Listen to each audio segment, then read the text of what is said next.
ಗತಿಲ್ಲ ನಮಸ್ಕಾರಗಳು.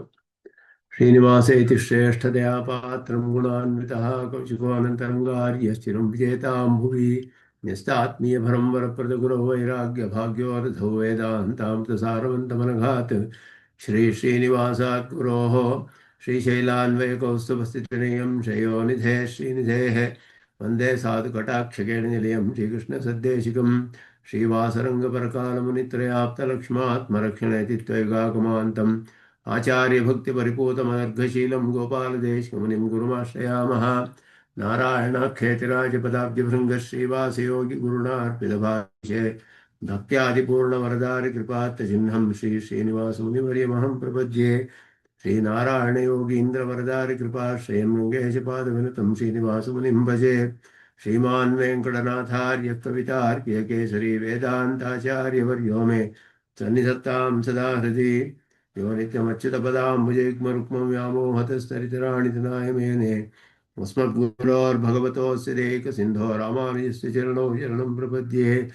यो नित्य निगाहे यामुनं तीर्थं साधुवृन्दावने स्थितं निरस्तजिह्मगस्पर्शेत् कृष्णकृतादरः नाथेन मुनिनाथेन भवेयं नाथवानहं यस्य नैगमिकं तत्त्वं मस्तावलकथाङ्गतं यस्य सारस्वतस्रोतो कुलामोदवासितं श्रुतीनां श्रमायालं शठारिं तोपास्महे वन्दे वैकुण्ठसेनान्यं देवं सूत्रवतीसकं यद्वेत्र शिखरस्पन्दे विश्वमेतद्व्यवस्थितं सह धर्मचरीं शौरेः संमन्त्रितजगद्धिताम् अनुग्रहमयीं वन्दे नित्यमज्ञातनिग्रहां कमप्याद्यं गुरुं वन्दे कमलाग्रहमेधिनं प्रवक्ता छन्दसां भक्ता पञ्चरात्रस्य स्वयं वसुदेवसुतं देवं कंसचाणूरमर्दनं देवकी परमानन्दं कृष्णं वन्दे जगद्गुरुं पार्थाय प्रतिबोधितां भगवता नारायणेन स्वयं व्यासेन ग्रथितां पुराणमुनिना मध्ये महाभारतम् अद्वैतामृतवर्षिणीं भगवतीमष्टादशाध्यायिनीम् अम्ब त्वामनुसन्ततामि भगवद्गीते भवद्वेषिणीं यत्पदाम्भोरुहध्यानविध्वस्ता शेषकल्मषः वस्तुतमोपयातोऽहं यामुनेयं नमामि तम् इति परिपृढो यद्गीतानामदर्शेदञ्जसा निगमपरिषन्नेदीयां संनिरामयमाशयं जननपदवीयातायातश्रमापहरां धियं जनेतु समे देवः श्रीमान् धनञ्जयसारथिः सन्तः चित्ततमः प्रमथिनीमिमां भजन्तु भगवद्गीता भाष्यतात्पर्यचन्द्रिकाम्। श्रीमते रामानुजाय नमः। भगवन्त महादेशिकाय नमः। 9ನೇ ಅಧ್ಯಾಯವನ್ನು ಆರಂಭಿಸಿದ್ದೇವೆ ಭಗವದ್ಗೀತಾ ಭಾಷ್ಯದಲ್ಲಿ. ಅದರಲ್ಲಿ 9ನೇ ಅಧ್ಯಾಯದಲ್ಲಿ ಪ್ರಧಾನವಾದ ಅರ್ಥ, ಭಕ್ತಿಯ ಸ್ವರೂಪ. 7-8 ಅಧ್ಯಾಯಗಳಲ್ಲಿ ಉಪಾಸನೆಯ ವಿಷಯವನ್ನೆಲ್ಲ ಹೇಳಿ, ಉಪಾಸನೆಯ ಭಗವಂತನ ಯಾಥಾತ್ಮ್ಯ ಜ್ಞಾನ, ಉಪಾಸಕರ ಭೇದ, ಅವರ ಉಪಾಸನೆ ಮಾಡುವ ಪ್ರಕಾರ ಎಲ್ಲ ಹೇಳಿ, ಈಗ ಇಲ್ಲಿ ಪ್ರಧಾನವಾಗಿ ಭಕ್ತಿಯ ಸ್ವರೂಪವು ವಿಶೋಧಿಸಲ್ಪಡುತ್ತೆ. ಭಕ್ತಿಯ ಸ್ವರೂಪವು ಹೇಳುವಂತಹ ಅಧ್ಯಾಯ 9ನೇ ಅಧ್ಯಾಯ ಪ್ರಧಾನವಾದದ್ದು. ಭಕ್ತಿಯ ಸ್ವರೂಪವೇ ಇದರಲ್ಲಿ ಮುಖ್ಯವಾದ ಅರ್ಥ ಅಂತ ಹೇಳೋದು ಹೇಗೆ ತಿಳಿಯುತ್ತೆ ಅಂದರೆ, 6 ವಿಧವಾದ ತಾತ್ಪರ್ಯ ಲಿಂಗಗಳಿಂದ ಈ ಪ್ರಕರಣದ ಅರ್ಥವನ್ನು ನಿಶ್ಚಯ ಮಾಡಬಹುದು ಅನ್ನೋದು ಸ್ವಾಮಿ ದೇಶಿಕನ್ ತೋರಿಸ್ತಾರೆ. ಭಾಷ್ಯಕಾರರ ಆಳವಂದಾರರ ಅಭಿಪ್ರಾಯ. ಆಳವಂದಾರರು ಹೇಳಿರುವಂತೆಯೇ ಭಾಷ್ಯಕಾರರು ಅದಕ್ಕೆ ಅನುಗುಣವಾಗಿ ಇದರಲ್ಲಿ ನಿರೂಪಣೆ ಮಾಡ್ತಾ ಇದ್ದಾರೆ. 6 ವಿಧವಾದ ತಾತ್ಪರ್ಯ ಲಿಂಗಗಳಲ್ಲಿ ಉಪಕ್ರಮ, ಉಪಸಂಹಾರ, ಆರಂಭದಲ್ಲಿಯೂ ಕೊನೆಯಲ್ಲಿಯೂ ಮಧ್ಯದಲ್ಲಿ ಅನೇಕ ಕಡೆ ಅದೇ ವಿಷಯ ಬರ್ತಾ ಇರುವಂತಹದ್ದು. ಅಪೂರ್ವವಾದ ವಿಷಯಗಳು ಹೇಳಲ್ಪಟ್ಟಿರಬೇಕು, ಫಲವು ಹೇಳಲ್ಪಟ್ಟಿರಬೇಕು, ಅದರ ಬಗ್ಗೆ ಪ್ರಶಂಸಾ ವಾಕ್ಯಗಳಿರಬೇಕು, ಅರ್ಥವಾದ ಭೂಪತಿ ಇದೆಲ್ಲವೂ ಇದ್ದರೆ ಈ ಪ್ರಕರಣದಲ್ಲಿ ಇದೇ ಪ್ರಧಾನವಾದ ವಿಷಯ ಅನ್ನೋದನ್ನು, ಯಾವ ವಿಷಯದ ಬಗ್ಗೆ ಇದೆಲ್ಲ ತಿಳಿದು ಬರುತ್ತೋ ಅದುವೇ ಆ ಪ್ರಕರಣದ ತಾತ್ಪರ್ಯ ಅಂತ ನಿಶ್ಚಯ ಮಾಡಬಹುದು ಅನ್ನೋದು ಶಾಸ್ತ್ರೀಯವಾದ ಒಂದು ವಿಧಾನ. ಅದಕ್ಕೆ ಅನುಗುಣವಾಗಿ ಇಲ್ಲಿ ಸ್ವಾಮಿ ದೇಶಿಕನ್ ಹೇಳ್ತಾರೆ, ಇಲ್ಲಿ ಎಲ್ಲ ವಿಧವಾದ ತಾತ್ಪರ್ಯ ಲಿಂಗಗಳು ಕೂಡ ಭಕ್ತಿಯ ಸ್ವರೂಪವೇ ಈ ಅಧ್ಯಾಯದ ಪ್ರಧಾನವಾದ ವಿಷಯ ಅಂತ ಹೇಳಿಬಿಟ್ಟು ಅದನ್ನು ತೋರಿಸ್ತಾರೆ. ಆರಂಭದಲ್ಲಿಯೇ ಇದಂತೂ ತೇ ಗುಹ್ಯತಮಂ ಅಂತ ಉಪಕ್ರಾಂತವಾಗಿದೆ. ಉಪಕ್ರಮ ಆರಂಭದಲ್ಲಿ ಇದಂತೂ ತೇ ಗುಹ್ಯತಮಂ, ಇದಾದರೋ ಅತ್ಯಂತ ರಹಸ್ಯವಾದದ್ದು ಅಂತ ಹೇಳೋದ್ರಿಂದ ಇದು ಬೇರೆ ಒಂದು ವಿಷಯ, ಭಕ್ತಿಯ ವಿಷಯ ಇಲ್ಲಿ ಹೇಳಲ್ಪಡುತ್ತೆ. ಇದುವರೆಗೂ ಕರ್ಮಯೋಗ ಜ್ಞಾನಯೋಗದ ವಿಷಯ ಹೇಳಲ್ಪಟ್ಟಿತು. ಈಗ ಭಕ್ತಿಯೋಗದ ವಿಷಯ ಹೇಳಲ್ಪಡುತ್ತೆ. ಇದಾದರೂ ಅತ್ಯಂತ ರಹಸ್ಯವಾದದ್ದು ಅನ್ನೋದನ್ನ ಹೇಳೋದು ಆರಂಭದಲ್ಲಿಯೇ. ಕಡೆಯಲ್ಲಿ ಮನ್ಮನಾಭವ ಮದ್ಭಕ್ತಃ ಮೊದಲಾದದ್ದು ಸ್ಪಷ್ಟವಾಗಿ ಭಕ್ತಿಯನ್ನು ತಿಳಿಸುತ್ತೆ. ಮಧ್ಯದಲ್ಲಿಯೂ ಕೂಡ ಅನೇಕ ಶ್ಲೋಕಗಳಲ್ಲಿ ಭಜನೆ, ಭಕ್ತಿ ಮೊದಲಾದದ್ದೇ ಮತ್ತೆ ಮತ್ತೆ ಹೇಳಲ್ಪಟ್ಟಿದೆ. ಅಭ್ಯಸ್ಯಮಾನತ್ವ, ಅಭ್ಯಾಸ ಅನ್ನೋದು ಒಂದು ತಾತ್ಪರ್ಯ ಲಿಂಗ, ರಿಪಿಟೇಷನ್ ಅಂತ ಮತ್ತೆ ಮತ್ತೆ ಹೇಳಲ್ಪಡುವಂಥದ್ದು. ಮತ್ತೆ ಪ್ರತ್ಯಕ್ಷ ರೂಪತ್ವ, ನಿರತಿಶಯ ಪ್ರಿಯತ್ವ, ಕೀರ್ತನ, ಯತನ, ನಮಸ್ಕಾರ ರೂಪತ್ವಾದೀನಾಂ ಅಪೂರ್ವಾಣಾಂ ಭಕ್ತಿ ಸ್ವರೂಪ ಅನುಪ್ರವೇಶಿನಾಂ ಪ್ರಕಾರಾಣಾಂ ಪ್ರತಿಪಾದ್ಯಮಾನತ್ವಾತ್. ಇದೆಲ್ಲವೂ ಉಪನಿಷತ್ತುಗಳಲ್ಲಿ ಸ್ಪಷ್ಟವಾಗಿ ತಿಳಿದು ಬರೋದಿಲ್ಲ ನಮಗೆ. ಭಕ್ತಿಯ ಸ್ವರೂಪ, ಉಪಾಸನೆಯ ಸ್ವರೂಪ ಉಪನಿಷತ್ತಲ್ಲಿ ಹೇಳುವಾಗ ಹೇಗೆ ಹೇಳಿದೆಯೋ ಅದು ಉಪನಿಷತ್ತುಗಳು ಬಹಳ ಗೂಢವಾಗಿ ಅರ್ಥಗಳನ್ನು ಉಪದೇಶ ಮಾಡುತ್ತೆ. ಆದರೆ ಅದೇ ಅಷ್ಟೇ ಅಲ್ಲದೆ ಅದು ಪರೋಕ್ಷವಾಗಿ ಉಪದೇಶ ಮಾಡುತ್ತೆ. ಪ್ರತ್ಯಕ್ಷ ಪರೋಕ್ಷ ಪ್ರಿಯಾಯಿ ಇವ ಹಿ ದೇವಾಹ ಅಂತ ಶ್ರುತಿಯೇ ಹೇಳುತ್ತೆ. ನೇರವಾಗಿ ಹೇಳೋದಿಲ್ಲ ಗೂಢವಾದ ರಹಸ್ಯವಾದ ಅರ್ಥಗಳನ್ನು. ಆ ಉಪನಿಷತ್ತಿನ ಅರ್ಥಗಳನ್ನೆಲ್ಲ ವಿಶದವಾಗಿ ನಮಗೆ ತಿಳಿಸುವುದೇ ಉಪಬ್ರಹ್ಮಣಗಳು. ಆದ್ದರಿಂದ ಭಗವದ್ಗೀತೆಯು ಒಂದು ಪ್ರಧಾನವಾದ ಉಪಬ್ರಹ್ಮಣ, ಮಹಾಭಾರತದಲ್ಲಿ ಬರುವಂತಹದ್ದು. ಅದರಲ್ಲಿ ಪರಮಾತ್ಮನೇ ಉಪದೇಶ ಮಾಡಿರುವಂತಹದ್ದು ಭಕ್ತಿಯ ಸ್ವರೂಪ. ಭಕ್ತಿಯ ಸ್ವರೂಪದಲ್ಲಿ ಪ್ರತ್ಯಕ್ಷ ರೂಪತ್ವ, ಪ್ರತ್ಯಕ್ಷಾವಗಮಂ ಅನ್ನೋದು ಹೇಳಲ್ಪಡುತ್ತೆ. ನಿರತಿಶಯ ಪ್ರಿಯತ್ವ, ಅತ್ಯಂತ ಪ್ರೀತಿಯನ್ನು ಉಂಟು ಮಾಡುವಂತಹದ್ದು. ನಿರತಿಶಯ ಪ್ರಿಯವಾದದ್ದು, ಭಕ್ತಿ ಸ್ವರೂಪವೇ ಪ್ರಿಯವಾದದ್ದು. ಮತ್ತೆ ಇದು ಕೀರ್ತನ, ಯತನ, ನಮಸ್ಕಾರ ಈ ರೂಪಗಳಲ್ಲಿ ಇರುತ್ತೆ. ಭಕ್ತಿ ಎನ್ನುವುದು ಹೇಗೆ ಪ್ರಕಟವಾಗುತ್ತೆ ಅಂದರೆ ಕೀರ್ತನ, ಯತನ ಮತ್ತೆ ನಮನ ಮುಂತಾದರಲ್ಲಿ ಕೀರ್ತನ, ಯತನ, ನಮನ, ನಮಸ್ಕಾರ ಮೊದಲಾದ ರೂಪಗಳಲ್ಲಿ ಇರುತ್ತೆ ಅನ್ನೋದು ಹೇಳಲ್ಪಡುತ್ತೆ. ಇದೆಲ್ಲ ಅಪೂರ್ವವಾದ ವಿಷಯಗಳು ಭಕ್ತಿಯ ಸ್ವರೂಪದಲ್ಲಿ ಇಲ್ಲಿ ಹೇಳಲ್ಪಡುವಂತಹದ್ದು. ಇದೆಲ್ಲ ಭಕ್ತಿ ಸ್ವರೂಪದಲ್ಲಿ ಸೇರಿರುವಂತಹ ಇದರ ಪ್ರಕಾರಗಳನ್ನೆಲ್ಲ ಇಲ್ಲಿ ಪ್ರತಿಪಾದಿಸಲ್ಪಡುತ್ತೆ. ಮತ್ತೆ ಸ್ವರೂಪತಃ ಸಾಧ್ಯತೆಯ ನಿರತಿಶಯ ಫಲ ಪ್ರತಿಪಾದನಾತೆ.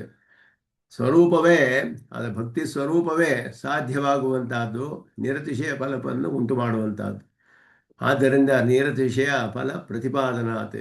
ಅದರಿಂದ ಭಕ್ತಿಯೇ ಸ್ವರೂಪತಃ ನಿರತಿಶಯ ಫಲ. ಭಕ್ತಿ ಎಂದರೆ ಪ್ರೀತಿ, ಮಹನೀಯ ವಿಷಯ ಪ್ರೀತಿ. ಅದುವೇ ಅತ್ಯಂತ ಉತ್ಕೃಷ್ಟವಾದ ಫಲ ಅನ್ನೋದು ಹೇಳಲ್ಪಟ್ಟಿದೆ. ಅದನ್ನು ಇಲ್ಲಿ ರಾಜವಿದ್ಯಾ, ರಾಜಗುಹ್ಯ ಮೊದಲಾದ ಪ್ರಶಂಸಾ ವಾಕ್ಯಗಳಿದೆ. ಇದು ವಿದ್ಯೆಗಳಲ್ಲೆಲ್ಲ ರಾಜ ಇದು.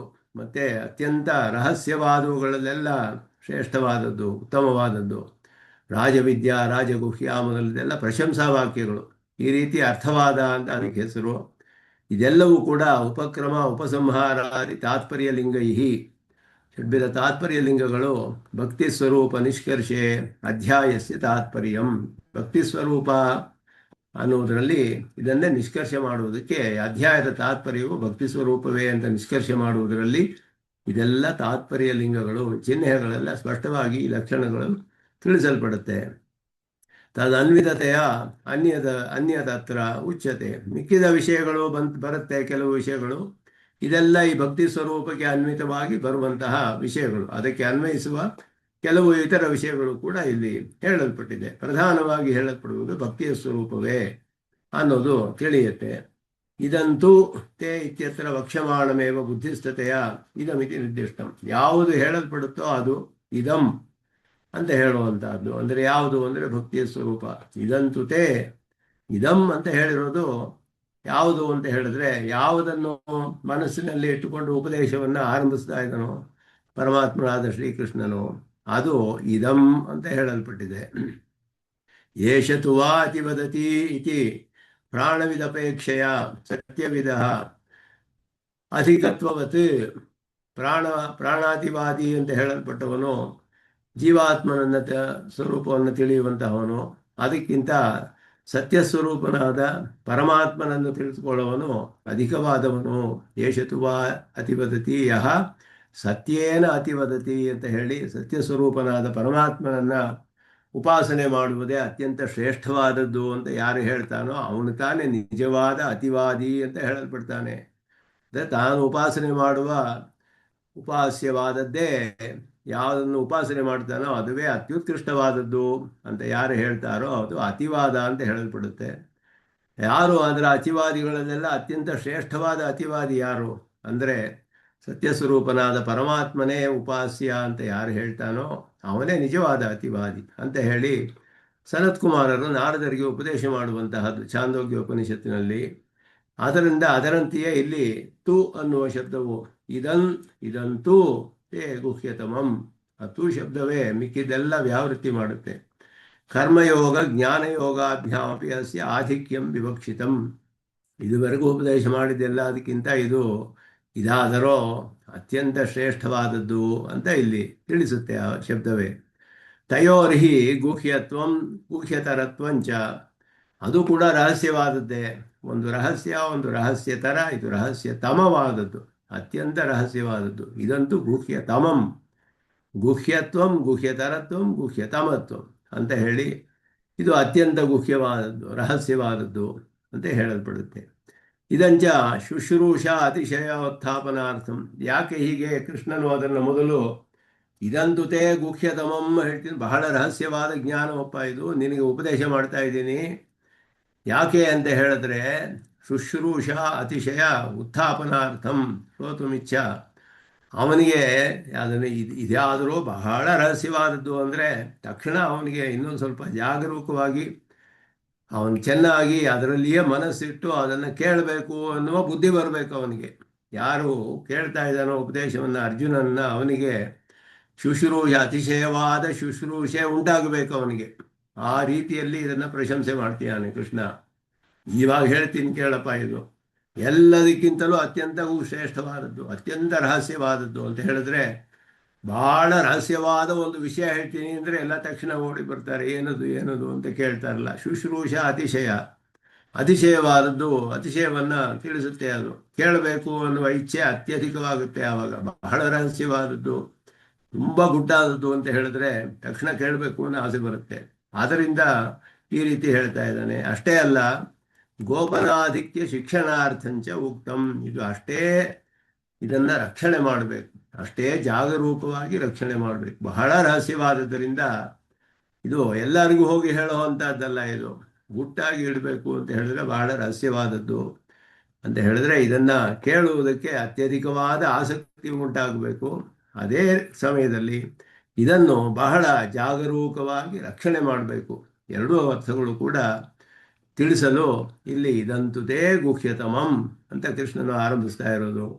ಉಪಬ್ರಹ್ಮಣೀಯ ವೇದಾಂತ ವಾಕ್ಯೇಶು ಇವ ಅತ್ರಾಪಿ ಜ್ಞಾನ ಶಬ್ದಸ್ಯ ಅಕ್ಷಮಾಣ ವಿಶೇಷ ಪರ್ಯವಸಾನ ಪ್ರದರ್ಶನಾಯ ಭಕ್ತಿರೂಪಂ ಉಪಾಸನಾಖ್ಯಂ ಇತಿ ಅರ್ಥ. ಜ್ಞಾನ ಶಬ್ದಕ್ಕೆ ಹೇಗೆ ಅಂತ ಹೇಳಿದ್ರೆ, ಪ್ರವಕ್ಷ್ಯಾಮಿ ಜ್ಞಾನಂ ವಿಜ್ಞಾನ ಸಹಿತಂ ಮೊದಲಾದ ಹೇಳುವಾಗ ಇದು ಈ ವೇದವಾಕ್ಯಗಳಲ್ಲಿ ಉಪಬ್ರಹ್ಮಣ ಮಾಡುವಾಗ ಹೇಳುವಂತೆಯೇ ಇಲ್ಲಿಯೂ ಕೂಡ ಇಲ್ಲಿ ಹೇಳುವಂತಹ ಒಂದು ವಿಶೇಷ ಅದು ಏನು ಅಂತ ಹೇಳಿದ್ರೆ ಉಪಾಸನೆಯೇ. ಭಕ್ತಿ ರೂಪವು ಉಪಾಸನೆ ಅಂತ ಹೇಳಲ್ಪಟ್ಟಿದೆ ಉಪನಿಷತ್ತುಗಳಲ್ಲಿ ಅನ್ನೋದು ಇಲ್ಲಿ ತಿಳಿಸ್ತಾ ಇದ್ದಾರೆ. ಉಪಾಸನಾಗತ ವಿಶೇಷ ಜ್ಞಾನ ಸಹಿತಂ ಇತಿ ಪೂರ್ವೋಕ್ತ ವಿಜ್ಞಾನ ಅತ್ರ ವಿಜ್ಞಾನಸ್ಯ ಭೇದ. ಹಿಂದೆ ಹೇಳಿದ್ದು ಉಪಾಸನೆ ವಿಷಯಗಳೆಲ್ಲ ಹೇಳಲ್ಪಟ್ಟಿದೆ, ಆದರೆ ಇಲ್ಲಿ ಉಪಾಸನೆಯೊಡನೆ ಸೇರಿದ ವಿಶೇಷವಾದ ಜ್ಞಾನದೊಡನೆ ಹೇಳಲ್ಪಡುತ್ತೆ. ಆ ವಿಶೇಷವಾದ ಜ್ಞಾನವೇ ಇದು ಬೇರೆ ಹಿಂದೆ ಹೇಳಿದ ವಿಷಯಗಳಿಗಿಂತ ಅಧಿಕವಾದ ವಿಷಯ. ಇದು ಪೂರ್ವೋಕ್ತ ವಿಜ್ಞಾನಾತ್ ಅತ್ಯತ್ರ ವಿಜ್ಞಾನಸ್ಯ ಭೇದ. ಇಲ್ಲಿ ಹೇಳುವ ವಿಶೇಷವಾದ ಜ್ಞಾನ ಉಪಾಸನೆಯಲ್ಲಿ ಸೇರಿದ ವಿಶೇಷವಾದ ಜ್ಞಾನಗಳು ಹೇಳಲ್ಪಡುತ್ತೆ ಇದರಲ್ಲಿ ಅನ್ನೋದು ಅಧಿಕವಾದ ವಿಷಯ ಇಲ್ಲಿ. ತದ್ಧಿ ಉಪಾಸ್ಯಾದಿ ವಿಶೇಷ ಜ್ಞಾನಂ ಉಪಾಸನಗತ ವಿಶೇಷ ಉಪಾಸನ ಪ್ರಕಾರ. ಎಲ್ಲವೂ ಇದರಲ್ಲಿ ಉಪಾಸ್ಯನ ವಿಷಯದಲ್ಲಿ ವಿಶೇಷವಾದ ಜ್ಞಾನ, ಉಪಾಸನೆಯಲ್ಲಿ ವಿಶೇಷವಾದ ತಿಳಿಬೇಕಾದ್ದು, ಉಪಾಸನೆಯ ಪ್ರಕಾರದಲ್ಲಿಯೂ ವಿಶೇಷವಾದ ಜ್ಞಾನ. ಇದರಲ್ಲಿ ಈ ಅಧ್ಯಾಯದಲ್ಲಿ ಎಲ್ಲ ವಿಷಯಗಳಲ್ಲಿಯೂ ಕೂಡ ಉಪಾಸ್ಯ, ಉಪಾಸನ ಮತ್ತು ಉಪಾಸನಕ್ಕೆ ಸೇರಿದ ಇತರ ವಿಷಯಗಳು ಎಲ್ಲದರಲ್ಲಿಯೂ ಕೂಡ ಅಧಿಕವಾದ ವಿಶೇಷವಾದ ವಿಷಯಗಳು ಇಲ್ಲಿ ಉಪದೇಶ ಮಾಡಲ್ಪಡುತ್ತೆ ಅನ್ನೋದು ಇಲ್ಲಿ ತಿಳಿಯುತ್ತೆ. ಪ್ರಸ್ತುತ ಉಪೈಕಂ ಅನಸೂಯತ್ವ ಪ್ರಕಾರಂ ದರ್ಶಯತಿ ಮದ್ವಿಷಯಮಿತಿ ಹೇಳುವಾಗ ಇದನ್ನು ಯಾರಿಗೆ ಹೇಳಬೇಕು ಅಂತ ಹೇಳಿದ್ರೆ, ಯಾರಿಗೆ ಈ ಪರಮಾತ್ಮನು ತನ್ನ ವಿಷಯದಲ್ಲಿ ಏನೇನು ಹೇಳ್ಕೊಂಡು ಗುಣವಲ್ಲ, ಇದೆಲ್ಲ ಸರಿಯಾದ ನಿಜವಾದ ಸತ್ಯವಾದ ಗುಣಗಳು. ಅಂತ ಗುಣಗಳನ್ನು ಗುಣ ಅಂತ ತಿಳಿಯುವವನಿಗೆ ಹೇಳಬೇಕು. ಗುಣವನ್ನು ದೋಷ ಅಂತ ಹೇಳುವವನಿಗೆ ಇದನ್ನು ಹೇಳಬಾರ್ದು ಅನ್ನೋದು, ಗುಣದಲ್ಲಿ ದೋಷ ಹೇಳುವುದು ಅಸೂಯೆ ಅಂತ ಹೇಳಲ್ಪಡುತ್ತೆ. ಆದ್ದರಿಂದ ನನ್ನ ವಿಷಯದಲ್ಲಿ ಹೇಳಿದ ಎಲ್ಲವೂ ಇದೆಲ್ಲ ಸತ್ಯ ಅಂತ ನೀನು ನಂಬಿದೀಯ, ಆದ್ದರಿಂದ ನಿನಗೆ ಅನಸೂಯಕಾಯ, ನಿನಗೆ ಅಸೂಯೆ ಇಲ್ಲ. ಆದ್ದರಿಂದ ನಿನಗೆ ತಿಳಿಸ್ತಾ ಇದ್ದೇನೆ ಅನಸೂಯವೇ ಅಂತ ಹೇಳುವಾಗ, ಗುಣೇಶು ದೋಷ ಆವಿಷ್ಕರಣ ಚಿತ್ತವೃತ್ತಿ ವಿಶೇಷ ಹಿ ಅಸೂಯ.